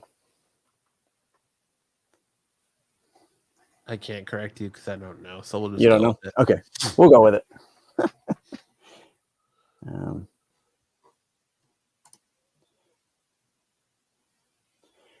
There was no sales on that. So up next we have the external #5. It says his TV on the ceiling. Yeah. I get like a mirrored ceiling. I have a TV. I don't know much about this book. It looks to me like it's like a Mephisto cover, and that's why I picked it, because it had like a demon type cover. There were no sales and no graded notes for it, so it's just kind of a throw in because of the cover. So. And then up next is going to be the bigger book of the day, Daredevil #32 from 2013. The first appearance of a new Legion of Monsters: Satana, Living Mummy, Werewolf by Night, the Zombie, Simon Garth, and Frankenstein's Monster. What flavor slush did Kyle get? Nothing. I'm just back reading the comments. 12 graded, 2 signature. Penn Universal. I could see the tater tot smoke coming from Kyle's desk. I was still rolling when I kicked him out of the car. Tuck and roll. Get the fuck out! I got something to do. All right. Shh, he's back. Stop talking about boobies. Raw sales on this book are pretty minimal, considering it's the first for that monster group. Recently, one sold for $3. There was one that sold for $15. But in that listing, it tells you that's Legion of Monsters, Werewolf by Night. So, one sold for $5 earlier in the year. So this is, and again, a $20 one that lists it as the new Legion of Monsters. So if you can find one that doesn't have that Legion of Monsters, you can get a good book. I think this is a good book to get, especially this time of year with monsters and being prevalent in our society for October. The Lone 9/8 sale of $73. I would have bought this at $73. I think this is a great book to get. Again, it shows Werewolf by Night. Oh, it has Strange on there. I don't know. I don't believe Doctor Strange is in that book, but that's a little misleading. But that's the Time Tunnel Halloween edition for this week. Nice. I will be back next week with another edition of Halloween. Good job, Sticks. Good job, Thank you, Sticks. guys. All right. Now we're going to roll right into best and worst covers of the week. We'll go ahead and let this play out so Kyle can catch his breath.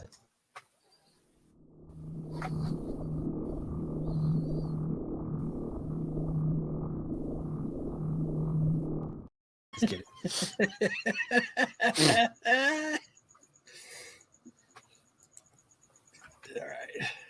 All right. First up on best and worst covers of the week, we have the worst cover, Amazing Spider-Man 35, the John Romita Jr. cover. Terrible. Awful.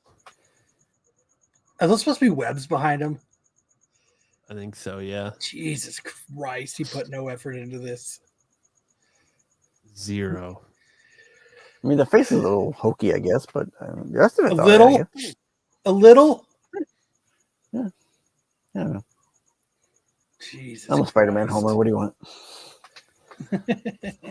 It's been an interesting storyline. Like, I'm enjoying the storyline. Who's writing it now?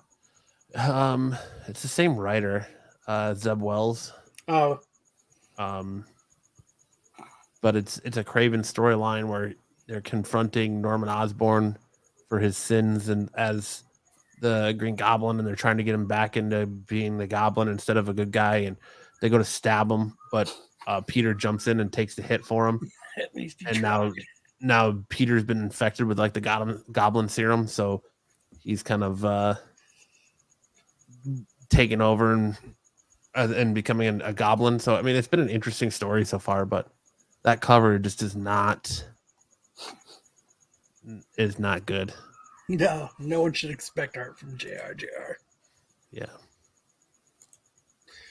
Next up, we have Operation Sunshine. Number 1 Ward cover. Thank I'm at a God. loss for words. Yeah. Awful cover. Oh, what is this? This is an homage to that. What's that? Trailer Park Boy cover? Is it the Trailer Park Boy cover? With the 3 of them on the cover? It might be. Some cover. I can't. Maybe it's not Trailer Park Boys, but there was a cover like this where it was the. It This was looks like it belongs on like a Adult Swim TV show. Right. Yeah. Yeah. Joe This is- likes yeah. this color. This Gotta cover. burn this cover. This is the cover you want to destroy after buying. Yeah. Up next, we have Mundus Tenebris, number 1. Tenebris. Tenebris, the Monica Mello cover. Tenebris. Tenebris, however you want to say it. Tinnitus. Tinnitus. The 10 bras. The monotus. Tinnitus. Tinnitus. Oh shit! I didn't even notice what was going on in the background of this cover. Oh, you fucked us, Matt. Pay no attention to the back of the cover. I don't think Yeah. I picked this cover. You fucked It us, might have been a Matt. Brucifer cover. Don't blame him. Up next, we have Get out here. Spider-Man India number 5, the Delay New costume cover. Yikes. I kind of wish he looked like he did in the cartoon, the movie there.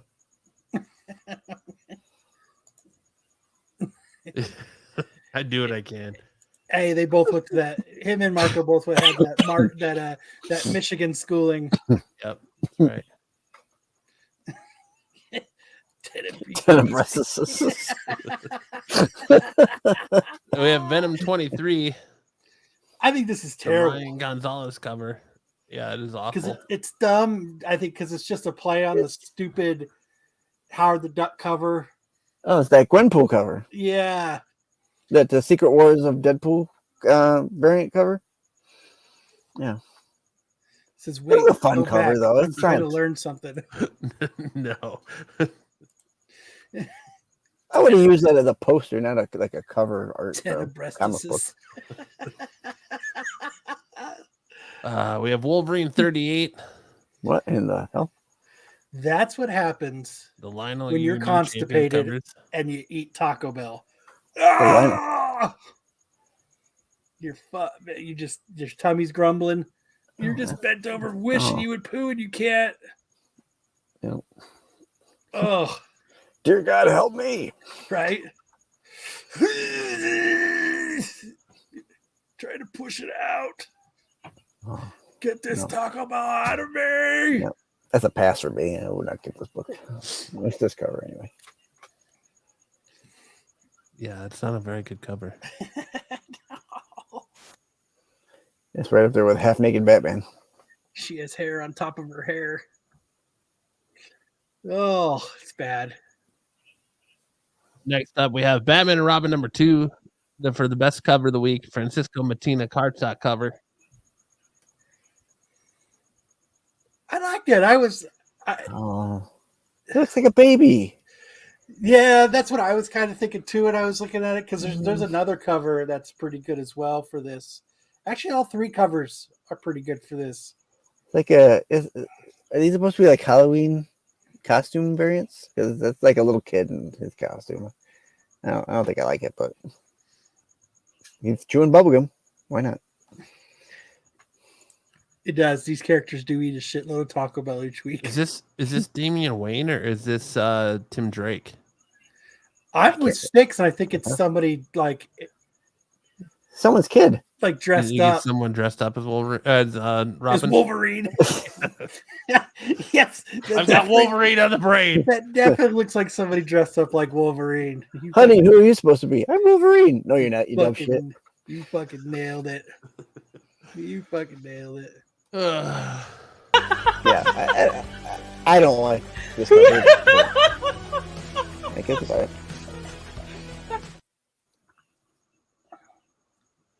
The creature in the background is kind of cool. Up next, we have the Batman and Robin number 2, the Gabriel Del Auto artist spotlight cardstock cover. That's a little bit better. Yeah. It's a lot better, actually. I like how the Oh, bats. yeah, The bats really make it. It looks badass. Badass. Thank you. I'll be here the rest of the show. So it needs to pop that with a crowbar. Next up, we have Army of Darkness Forever number 1, the Tony Fleece cover. Hope we all pre-ordered that when it was on FOC. I want that, and then I want the actual movie poster one of this.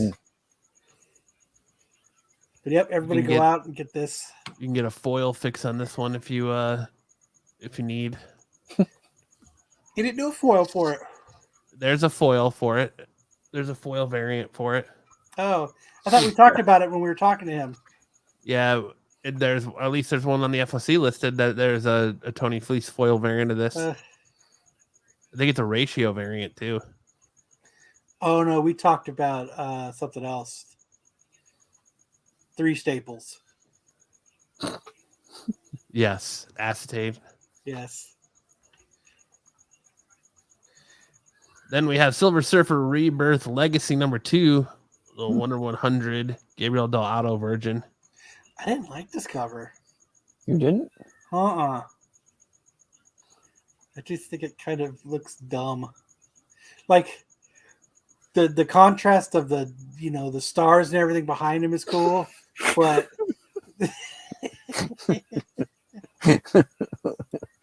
it just doesn't. The contrast just isn't enough for me. BK says would win, but his connection to Marco keeps him from winning. it keeps him at a B+. Not enough trees in the background for you, Kyle? No, not enough glimmering. I don't know. Just the I think it's nice. I think beautifully it's painted background. I think it's a good cover. Yeah. I said I like the contrast of the background. What's wrong with the foreground? It's just the rest of it. That's the foreground. The fin on his surfboard looks a little sharp. Uncultured I swines. really love the way the fin of the surfboard You fucking brings it out uncultured. to fucking really make this cover just pop. It does. Next up, we have a Haunted Girl number 1, the 25 copy Joe Quesada black light cover. See, there's not enough color contrast to this cover.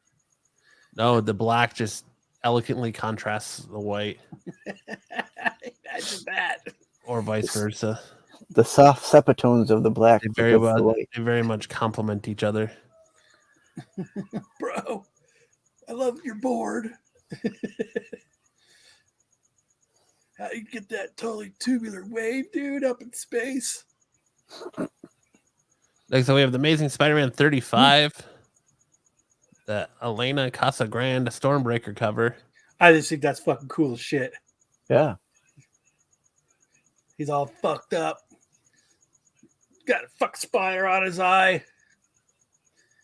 I like all the spiders climbing out of his mouth.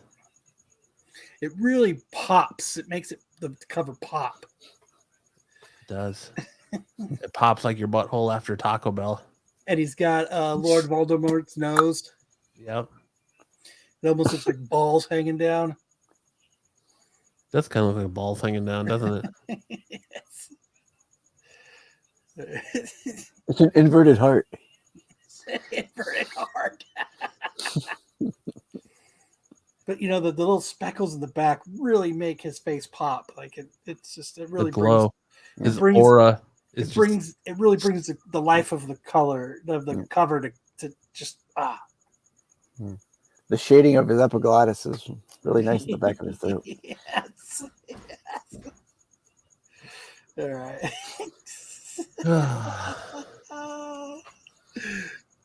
Next up, we have Something Epic number 6. Movie Krasinski. homages are just bad. Krasinski. He's there. This He's is the most talking. done like homage cover though. The what?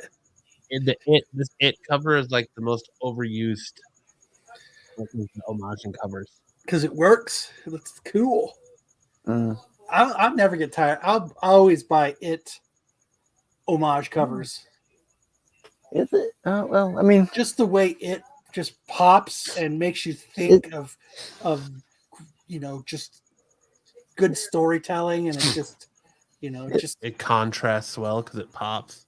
yep. it The way- looks way to me the like he's got a watermelon on his sword. It's like it doesn't even look like a I balloon. was just happy to see you. Yeah. These Something Epic covers have been bangers though. Like every issue has had a banger cover. I really like the way the red contrasts. This one On they the did side of two. This one has 2 homage covers though, doesn't it? It has the It, and then it also has the Sixth Sense. Yeah, he did both of those. But I liked this one better. Me too. I like that. Then we have Forget About Sarah. Here's the Madness. The Madness number 3 Ferguson punk rock homage cover. Yes, I think that's awesome. I'm totally gonna get this. Do you know what it's homaging? I don't. You know? No. Never The mind White the Stripes? Bullocks. Here come the Sex Pistols. Oh, Sex Oh. Pistols. I knew it was a punk band. Damn, you guys. Yeah. That's a Willie Nelson cover, right? Yes. It's a Billie Eilish cover. I just like I said about movie covers, rock and roll homage covers are also, I think, are fucking badass as well. So I'm totally gonna find. I mean, AWA, is that a wrestling thing? AWA Upshot. No, NWA is. Exactly. I tend to- 100%. I tend to agree with you most of the. Yeah, 60% of AWA the was show. AWA was a wrestling. It was the American Wrestling Alliance down in Texas or Kentucky or something like that. I will be What up, Mojo? planning on what the hell I'll be doing next Saturday instead of being here. No, I haven't read it yet. I want to because I'm actually gonna find it and buy it. But it doesn't come out till next week. It comes out this Wednesday. Mhm. So All right, now we're gonna move on into first appearances this week.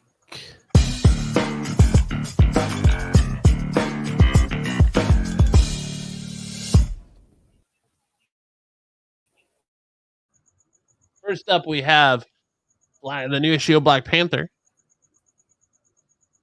The first appearance of Kuvama, an evil spirit. scary. It's Very scary. scary. I'm scared. Next up, we have Gods. First The appearance of God. Yep. First appearance of Cubix Core, a being of pure corruption. And the first appearance of Centaur of the Centum. I hope the first appearance of Breasticles comes soon. First appearance of whatever the hell's on its face. Hey man, it's not his fault. He was born with it. That's genital herpes. He went to Vegas and it followed It's him. not, your genitals. Then are we not in have your head. Star Wars: The High Republic, Shadow of Starlight, with a whole bunch of first appearance Jedi's in it. No, in a Star Wars book, no. Yeah. The That devil. never happens. First appearance of Soel Agara. First appearance of Rai Ki Saka.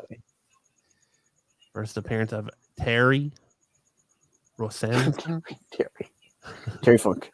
Yep. And the first appearance of A. Lee Caro. There they are in order. I'm sure we'll be talking about this Yep. tomorrow on the Tales from the Dark Side show. Yes. We will There you see. go. That's your first appearance this week. Now we're on to be on the SNS lookout. This week on the Be on the SNS lookout, we have Jedi Fallen Order Dark Temple. 1 in 10. Let me move this. Dark Temple 1 in 10 last sold for $65 raw. Not too shabby. Then we have Star Wars Thrawn number 6. I believe this one was on the Hot 10 last night. 1 in 25. Last sold for 104 raw. It was on which one? Ours? Yes, the Renovision. The CBSI Hot 10. Gotcha. Then we have Star Wars Thrawn number 5. Did Marco make this fucking list? No, this was Bruce. Last sold for $290 raw. It's kind of cool. It's a Raphael Albuquerque cover. Yes, it is. Gonna have And to you buy have that to one. look bad attitude, not for $290 raw. It's expensive paper. Then we have Star Wars Adventures number 7. 1 in 10. Last sold for $342 raw. I guess it's better than that one. Jeez. Why is that one so expensive, I wonder? Right? Why wasn't he in Ahsoka sticks? Why did he show up in? I don't know. I wanted him there too. I fucking hate you, Aon. Ring the bell.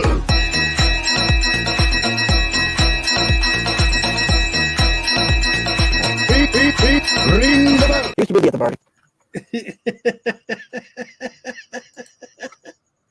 The first Ophical dot.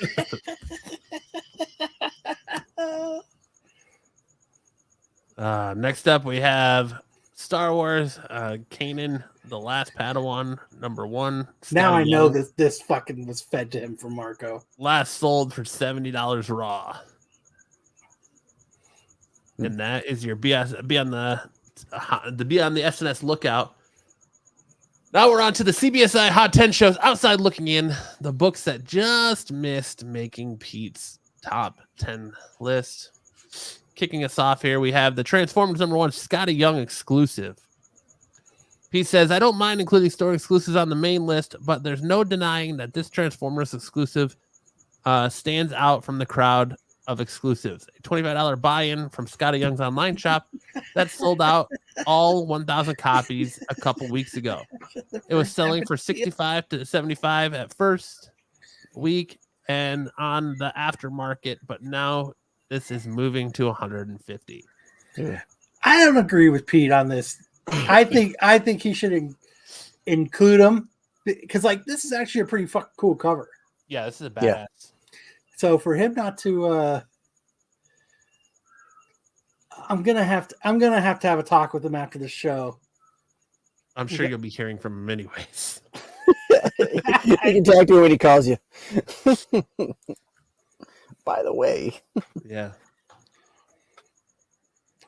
I mean, regardless if it's a Scotty Young store exclusive or not, he has those covers that hit, and I think this is one of those Scotty covers that is an absolute banger. Like, I really like this cover. I wish I would have saw this before, and I probably would have bought it over the Otley cover because that's the one I got. But yeah, I mean, I wish I would. I'm gonna have to start paying attention to his online shop because there's a couple on there I'm gonna pick up next time. $25. I totally would have spent $25 on this. I won't. Now that it's $150, you're not gonna spend $150 and going up. No. I don't know. I think this should have made Pete's list, even at number 10. Like, he should have put this on the list over Spawn. Optimus had some major explosive gas. Ed says he saw a 9.8 for $180. Called Exhaust. Jeez. I know it looks like Optimus needs I think a this would have tune-up. made more sense on the list other than Spawn, but I don't write the list. We only talk about What the were you 10 that doing, didn't Joe? make it. You're Yeah, on that Joe. show. Should talk some sense into him, Joe. Although it does look like he's got a pause and play button on his fucking arms. I would if I were him Up too. next, we had Dazzler #1. Pete said, back up to about 70 sales over the week. Almost had me put this back on the main list, but Glad prices he linger didn't. between $5 and $20. Some sellers are even selling 5 to 10 copy lots, proving how plentiful this issue is. But that doesn't seem to scare away buyers. You know what? I'm going to Can you come up with imagine how something next pissed week. off people are going to be when they load up on this book, and if she's not in Deadpool 3, like if they've just been trolling the entire time. I'm going to The go like fact this. that they all took a picture together at the Jets game was just one big giant troll. I have a couple copies of this. I'm going to dig through them and give them away. Yeah. Here's a fun fact I think I brought up before.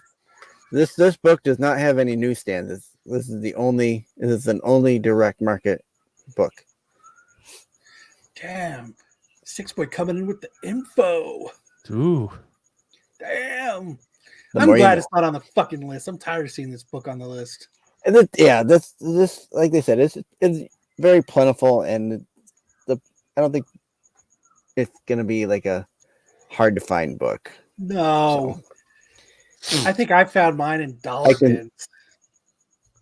I'm sure I've got a couple of these somewhere in my boxes. So Yeah, I almost feel like this book should just be left off all lists because it's just being inflated. When they cast Amy Schumer. Amy Schumer. Oh, good God. Who's that? the comedian. Is she that blonde chick? Yeah. Yeah. That did that movie with John Cena where you almost could see his root. You want Oh, you want to yeah. really you want to really shake it up? Hire Roseanne Barr. Oh my god. That Roseanne Barr. Next up, we have Death of Venomverse number 2. He says, while the announcement of Kid Venom is getting a collected edition one shot, folks are going back and grabbing that first appearance. Multiple covers on this one as well, but long term will probably favor the cover appearance.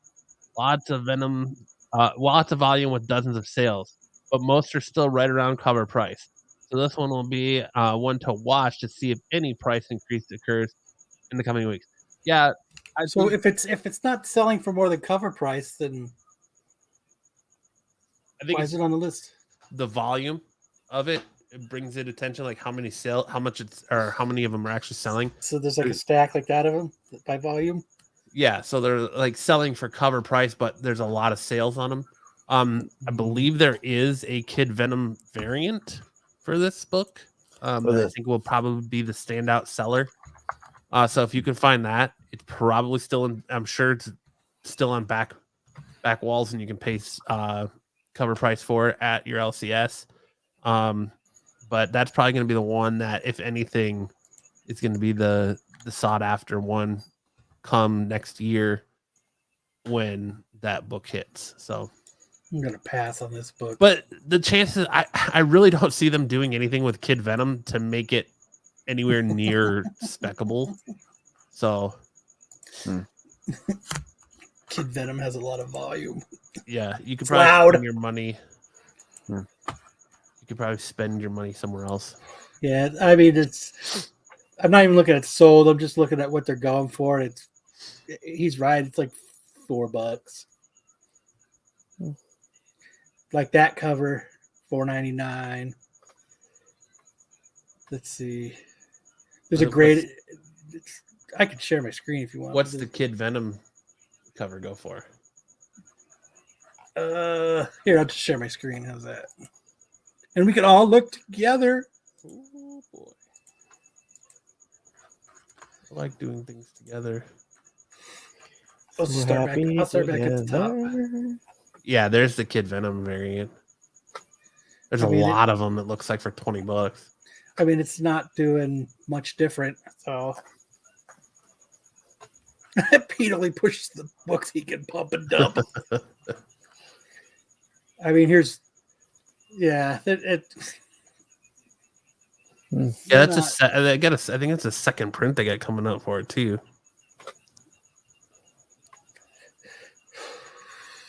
$5. Look at that, $40 graded. It's got 23 hours left. Everybody, go jump on it and throw your bid in. But right here, somebody might be able to score this book for $2 if they. I like that Kirkham homage variant.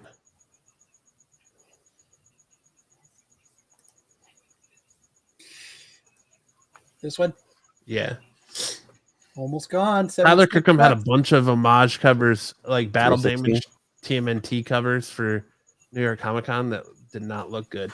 The Battle Damage shit just does not hit on everything. No. So here's the second print, Kid one for $5. Yeah, so all they did is recolor the background. Yeah, it's in me. Yeah, I guess so, Terry. You could say that. Yeah, I mean, they're all right. So if you're only paying cover for it, I guess. All right.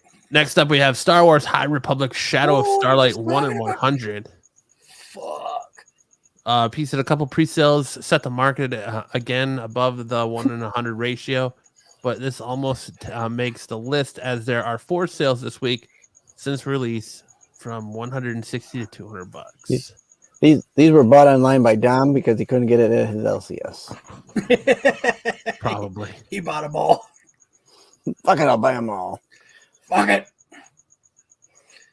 I mean, it's more, I guess it's a 1 in 100. I mean, it kind of looks cool like that. You know what I mean? I wouldn't mind a copy. I'm not paying $100 though. No. It'd be cool if they had different color lightsabers instead of everyone having blue or green, except for this dude right here having one purple. Samuel L. And the gold. Jackson. Yeah, or gold or a white or an orange or, let's go ahead and vary up the colors of the lightsabers there a little bit. I mean, is there that much variation on lightsaber colors? Yeah. Oh, Yeah. they all need to be green. Well, I think the problem is that, I mean, if you only have the Sith with red or black, I guess, what else are you gonna give the Jedi? They gotta have all the other prime colors. So True. But I mean, that's a cool cover, but maybe if it drops, I would pick it up, or maybe if it was included in a trade, just as like. if they did this with like as a character cover, where each character on it like that, instead of all grouped together, Like a connecting covers. yeah, like in connecting cover, I think that would have been better.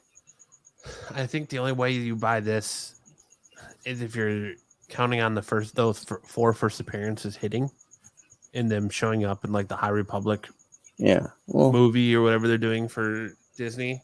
Yeah. But otherwise, I don't know if this book is worth the $160 to $200 on cover alone. Well, I mean, it's a 1 in 100. Yeah. it's worth ratio. That's for sure. But I would, Yeah. going up to 200 right off the bat. I mean, that's. I don't know. I have a sneaking suspicion this one falls below ratio pretty quick. I hope so because I want one.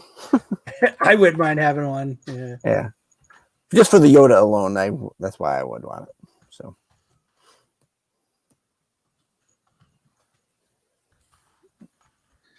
All right. Next up, we have The Gods #1, 1 in 100. 3 pre-sales this week for 140 to 150 and 225, but no sales since release. But how many are out there? Who ordered 100 copies of this $9.99 cover price book? I never even heard of it. Probably Midtown, Lone Star, Graham Cracker. Probably about it. Maybe a couple of the out west ones. Yeah, I wasn't. Again, I'll pass on this one. Yeah, there's the lowest sale price of that Star Wars book right now is $135. It sold September 15th. Is that a Now- listing or is that a sold? Sold. Okay. And then where it is. And then there's only 3 up on eBay right now.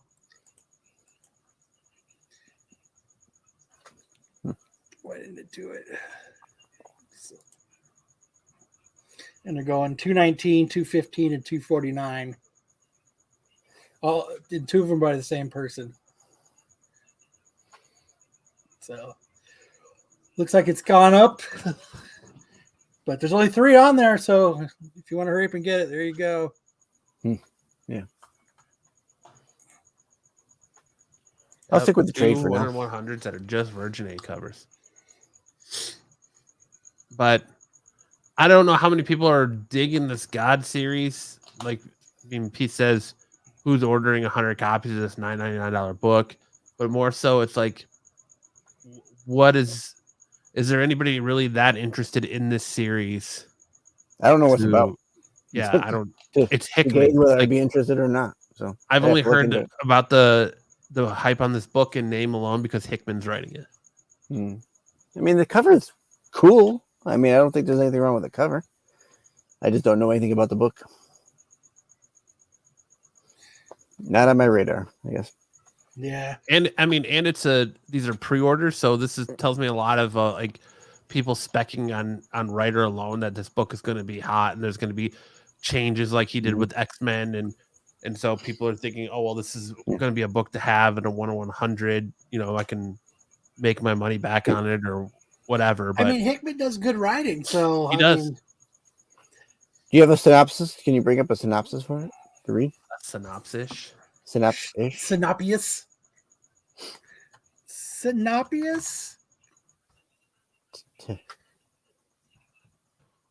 I think Kyle's looking for one right now. Yeah.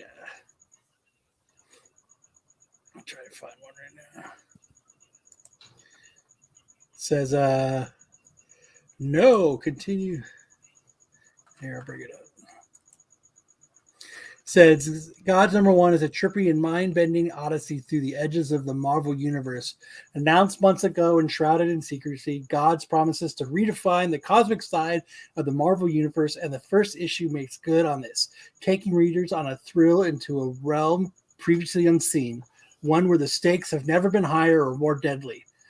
The Marvel universe is replete with powerful cosmic beings, entities that exist beyond the perceptions of humanity and working on a scale few can conceptualize. The most powerful is the one above all, essentially Marvel's version of God. Below him is the living tribunal and awe-inspiring character who, all you're rubbing off on me, Matt, acts as a cosmic judge. It's hard reading under pressure, isn't it? When you're going to get scrutinized by everybody in the chat. Other cosmic beings, including Eternity, Infinity, Lady Death, and the In-Betweener, they have interacted with the heroes and villains of the Marvel Universe on many occasions, revealing themselves with the situation suited them. The Tribunal, Eternity, and the rest have never received their own book. However, Gods is changing that. All right. So the universal gods of probably Living Joey Tribbiani. How you doing? Who's got crickets in their house? Anyone else hearing a chirping coming to the stream? No. That's me. Mojo says, Kyle, I'm going to need you to try that word one more time. All right. Next, we have a new segment from Kyle called Tales from the Spinner Rack. Hold on. Ooh. You got a video of Spinner Rack corner? What are we doing? There we go. Yes. New segment that we're going to try out today. It's called Tales from the Spinner Rack. So what we're going to do is we're going to talk two storylines, and we're going to see which one is better and why. So this week I'm doing Batman the Killing Joke versus Batman A Death in the Family. And I did this for the reason of it's two things that the Joker did that's brutal. And so if you guys don't know, you can read the screen, but everybody knows what these two storylines are about. Right. I put them up there just in case. But what do you guys think? Which one resonates more? Which one do you think was better? Which one would you vote on if you had the chance, and why? Don't all talk at once, though. It's hard. I'm sitting here thinking of this, and for me personally, it's hard because, like you said, on both levels, there's brutal. Like there's something about shooting Batgirl and taking pictures of her, and then there's another of killing Batman's Robin with a crowbar. Mm-hmm. I have to edge out A Death in the Family because as we're shooting Barbara Gordon and paralyzing her and then taking pictures of her is brutal. Like just beating a dude to death with a crowbar is just it's the next level because he actually killed a Robin. Like that's the first time you actually see the Joker kill somebody close to Batman. And it's like, I don't know. I know it was fan voted to have him die, but still, I just think that was kind of a turning point in Batman's lore. And it's just something to say the brutality of the Joker with something as, minimal as a crowbar versus a gun to just take a dude's life. So for me, The Killing Joke is a fantastic story, and it even being an Elseworlds tale, that it has been so monumentally received and prevalent that it has like kind of forced its way into main continuity. Just the Death in the Family, you're still feeling effects to that today, and you can say you are with The Killing Joke too, but all I gotta do is just push the button and it's all good. Yeah. But They're- to me, I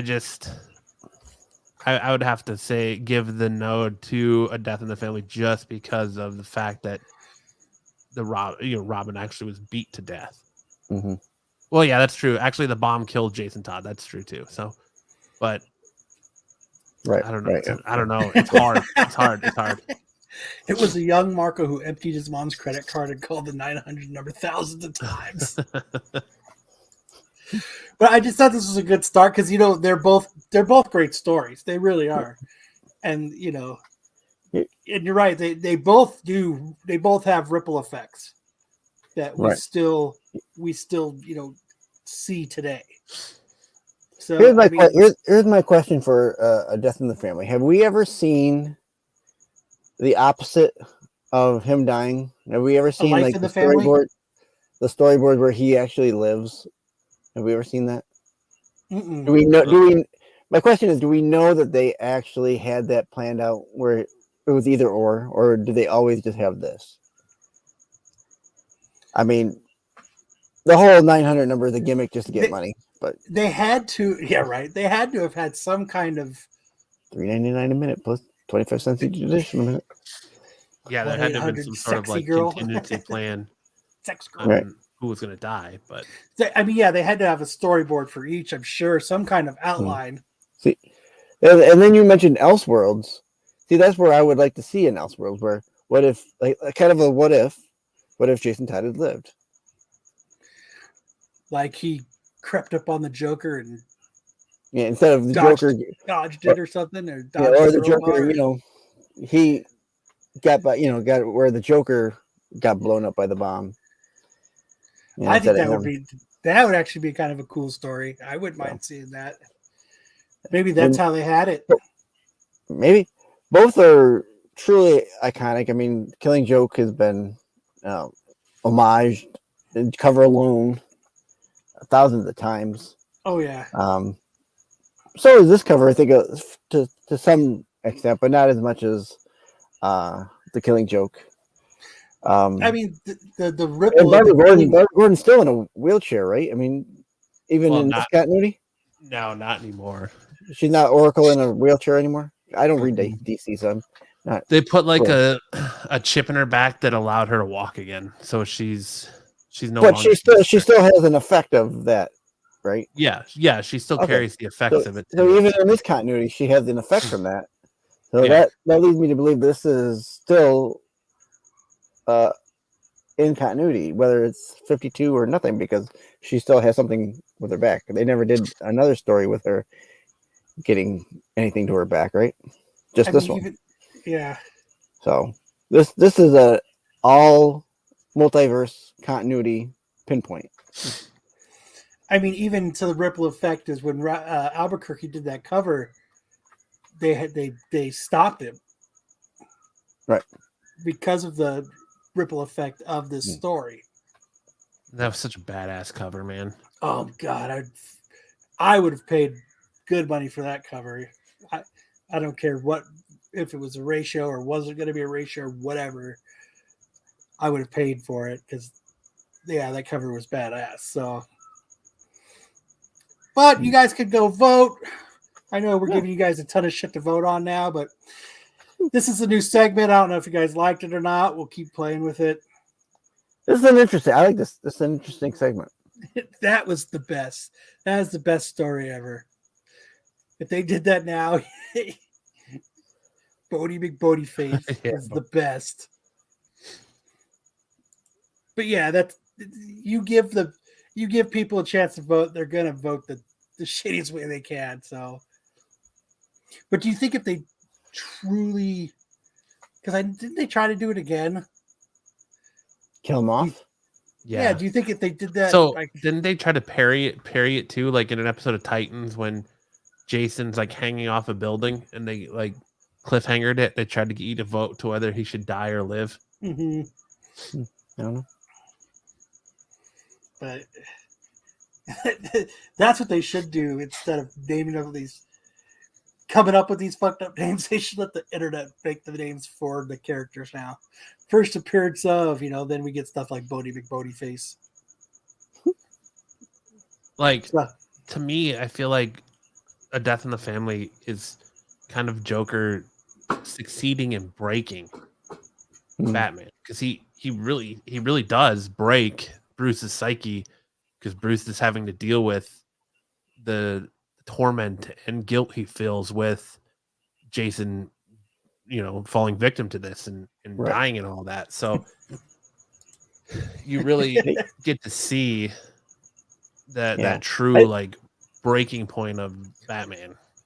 I think to my point, I mean, they brought back Jason Todd, and and he was dead, but they kept Barbara Gordon still having her back issues, where, like you said, they put a chip in her, so she still has. There's still something resonating from this book, so I get it. That's why I give it the push to the Killing Joke. Well, I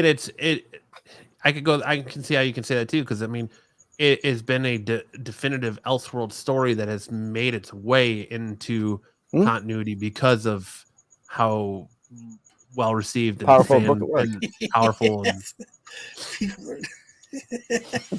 and beloved it is. Like, it is a very good Batman story to where they've I mean, they're still reprinting. I mean, they're still reprinting Death in the Family too, but yeah. But I mean, the lengths that Batman had to go to get Jason to come back with the Lazarus Pit, and then him going into becoming Red Hood, and all basically to make him a scaredy cat. Yeah, take up the moniker of Batman's greatest foe in the Red Hood, and all to make it just to have a contingency plan where he freezes up and pisses himself if Batman goes rogue with the bat chip in his brain. Let's see. Apparently. Oh, here it is. Let's see if it. God damn it. Fuck your ad blockers. Jesus Christ. Fucking ads. But yes, head on over to the Renovision community tab and vote in Tales from the Spinner Rack. Let us know which one you think is more prominent, The Killing Joke or A Death in the Family. He's alive! There you go. It doesn't matter if he was shredded by a dirty bomb. He's alive. There. Just did that recently. Yeah, that looks like somebody who fucking comped that. Yeah, that's it right there. Can you It's please nice. draw Robin living? Yes, Tyson. Ads are the modern day villain. He lived and became the Toxic Avenger. That'd be badass. I'm Toxie. Wow. There you go. You're just a little fucked up. No big deal. It looks like he pissed himself. He's got like no blood anywhere else, but it's running down his leg like he pissed himself. 'Tis but a flesh wound. You would too. That's right after the chip went off. His Batman's failsafe went off. He froze up and just urinated all over himself. You would too, man. You would too. You got hit Probably with a Terry. crowbar, It probably is shit blown right up. here back. You'd piss yourself. Yeah. Oh, I would definitely piss and doo-doo myself. All right. Well, that leads us on to Ladies of the 90s, a tribute to the hotness we grew up to. So last week I had Shannon Elizabeth versus Elijah Dushku. Oh, I can't believe she fucking lost. But Shannon Elizabeth is still reigning champion. We've all seen her boobies, even as early as last week. Never seen her boobies. But you can't see it on the replay. 112 votes. I applaud you guys for coming in. People love the boobies. People love the movie. So this week, I'm doing Shannon Elizabeth versus Halle Berry and Swordfish. Here's the envelope. Let me push it. And, and just for Pete. I did this just for Pete. Hey, he's following the rules. I am. He said no boobies. Hmm. So I'm showing no nipples. So this week, this is who you can vote on. Halle Berry versus Shannon Elizabeth. I think this is going to take Shannon Elizabeth down because everybody was so excited to see Halle Berry's boobies and Swordfish with a young Wolverine in it. It was Yes. probably the only good thing about that movie. It's kind of a cool movie. No, About it was hacking not. and shit. It wasn't bad. Hacker not allowed to Whacking hack. and shit. That's what everybody was doing to that Yeah, I'm scene. sure there's a lot of whacking going on in that movie. And then you go on, you get to see her in Monsters Ball, naked, getting railed by fucking Monsters Ball. what's his name from Armageddon and Bad Santa. Oh, Billy Bob Thornton? Yeah. You never see Monsters Ball? No. Oh, all right. No. So remember to go vote on that. At least this week, Matt's segment will not be edited out. It's all right. All right. Next up, we have TV show Showdown. Hmm. And last week we had Eastbound and Down versus Silicon Valley. And you guys voted 54 votes. Eastbound and Down 63% to Silicon Valley's 37%.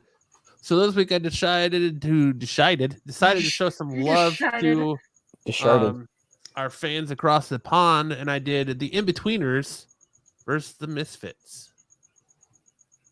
Neither. In-Betweeners, they're both great. Okay. Have you not seen the Misfits? Stick said I don't whatever think I've you seen either say. of them, actually. You've never seen either of them? No. I'll put it on my to watch list. Don't. The ever growing to watch list. The The In-Betweeners ever-growing- is a very raunchy comedy.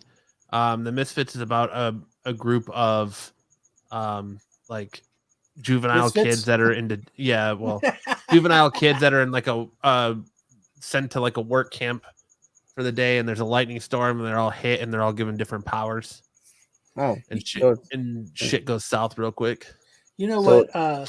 I'm going to put this on my watch list means You're not gonna watch it. never going to watch it. See, Joe Pretty Doolin says Misfits is great. Mhm. Tyson says In-Betweeners was funny as hell, so people watch it. It's got the dude from Umbrella Academy in it. Oh, sold. I got to watch it. It's on my Oh, watch list now. And Close. it's got Close. That's close. Yeah. Ramsey Bolton from Game of Thrones in it too.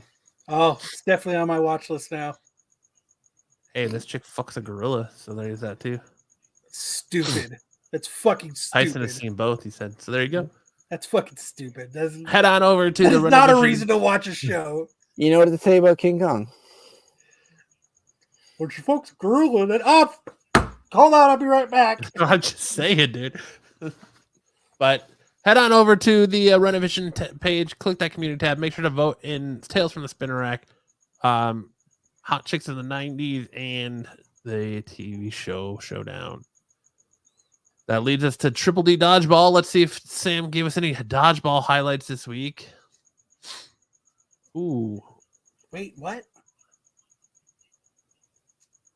Yeah. Oh so shit, that's badass. looks like dude catches it, He but the throws his ball ball. came from Sam. Yeah. Throws his ball, hits the one dude, and then Sam's throwing it at him, and the dude catches it. Dude,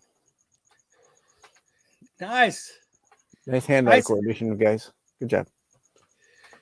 Yes, it did fail miserably, Tyson. Tyson sent me a dodgeball video that asked if Sam would do this. Let me bring it up real quick. That's my new favorite thing is I send Sam dodgeball videos that I find of dudes hitting chicks in the face just to get his commentary on it. Here we go. Let me share it real quick. Don't share it too quick. I don't want you to throw your back out. Oh, ah.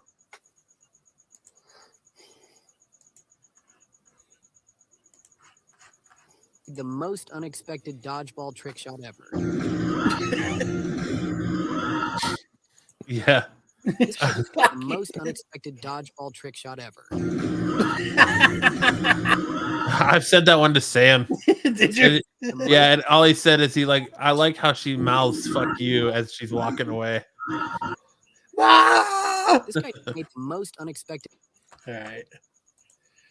Shout out to Tyson for sending that to me. I like that. That was good. It's funny. Fuck But yeah. that's our show for this week.